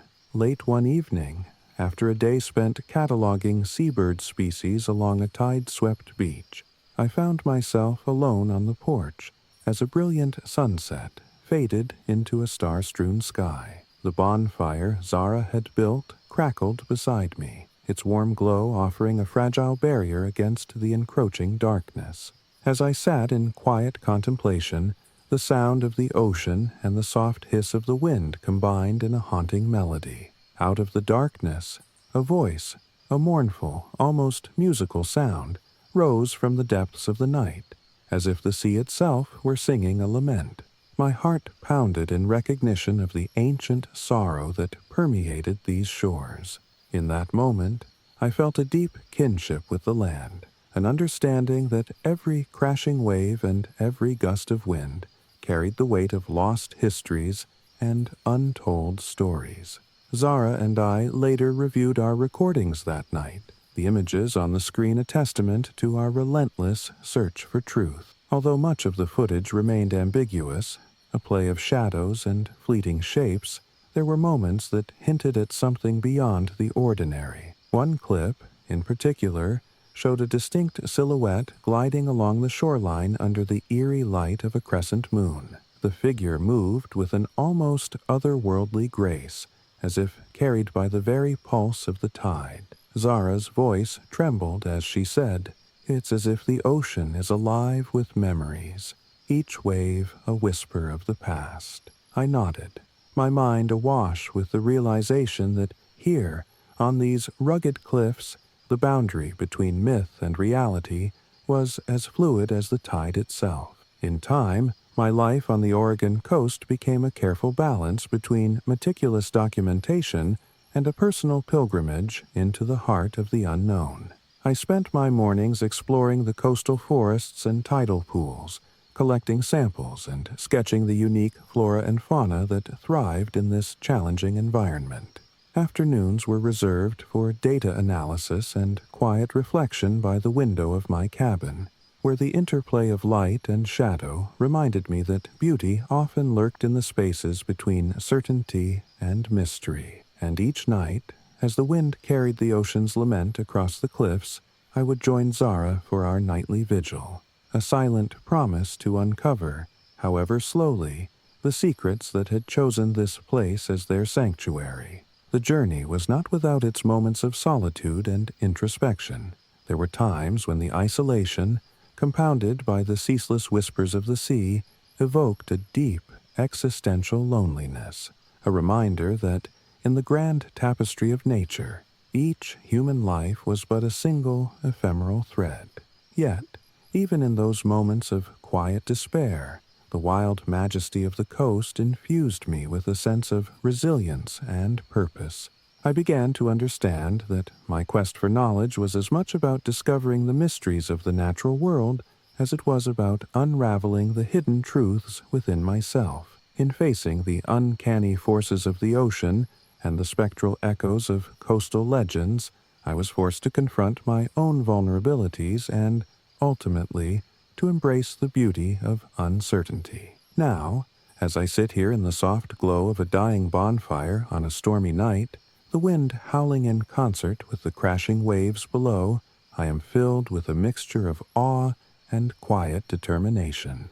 Zara's steady presence at my side is a constant reminder that I am not alone in this pursuit, that together we are part of a larger quest to understand the unfathomable depths of nature's power. The Oregon coast, with its ancient cliffs, swirling mists, and ceaselessly churning sea, has become not only my home, but a living testament to the enduring mystery of the natural world. Every night, as the tempestuous winds carry fragments of long-forgotten lore across the shoreline, I am reminded that some truths are not meant to be fully grasped, but rather felt, in the crash of a wave, in the silent stir of the fog, in the fleeting glimpse of a shadow on the rocks.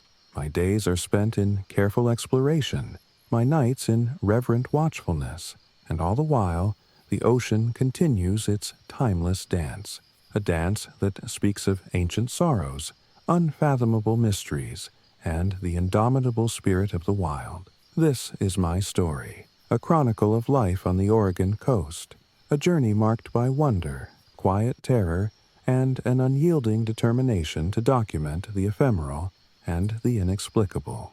I have learned that living off-grid, in harmony with a landscape that is as beautiful as it is unpredictable, means accepting that some mysteries may never yield their secrets. Instead, they become a part of you, woven into the very fabric of your being, as constant and enduring as the tide. And so I remain here, day after day, capturing the subtle interplay of light and shadow, the ghostly images caught in the fog, and the ceaseless song of the sea, a song that, with every crashing wave, reminds me that the quest for truth is an endless, ever-unfolding journey. In the soft, haunting moments before dawn, when the first light begins to kiss the rugged cliffs and the ocean whispers its timeless secrets, I feel both the weight of ancient mysteries and the promise of new revelations. Each day brings a renewed sense of purpose, a deepened understanding that even in a world shrouded by uncertainty, the pursuit of knowledge and the embrace of wonder can lead us to a more profound connection with the living world.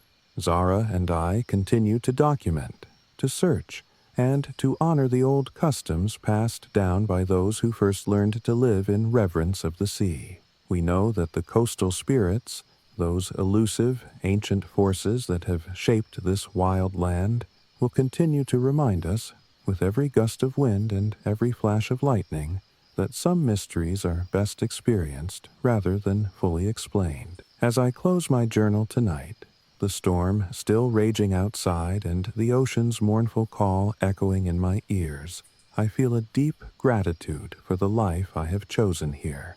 Amidst the unyielding power of nature, I have found not only a refuge but a deeper understanding of my own place in the vast, interconnected web of existence. The Oregon coast, with its majestic cliffs and ceaseless tides, stands as a constant reminder that the pursuit of truth is as much about embracing uncertainty as it is about seeking answers. And so I will continue to live, to explore, and to listen, ever mindful that every crashing wave, every flicker of a shadow, holds within it a piece of the timeless mystery that defines this wild, beautiful shore. This is my account, a testament to the relentless power of nature, the beauty of the unknown, and the enduring call of the ocean. Here, on this rugged coast, I have learned that even when the line between myth and reality blurs, the spirit of discovery remains unbroken, and every whispered secret of the sea is a promise of renewal waiting to be revealed.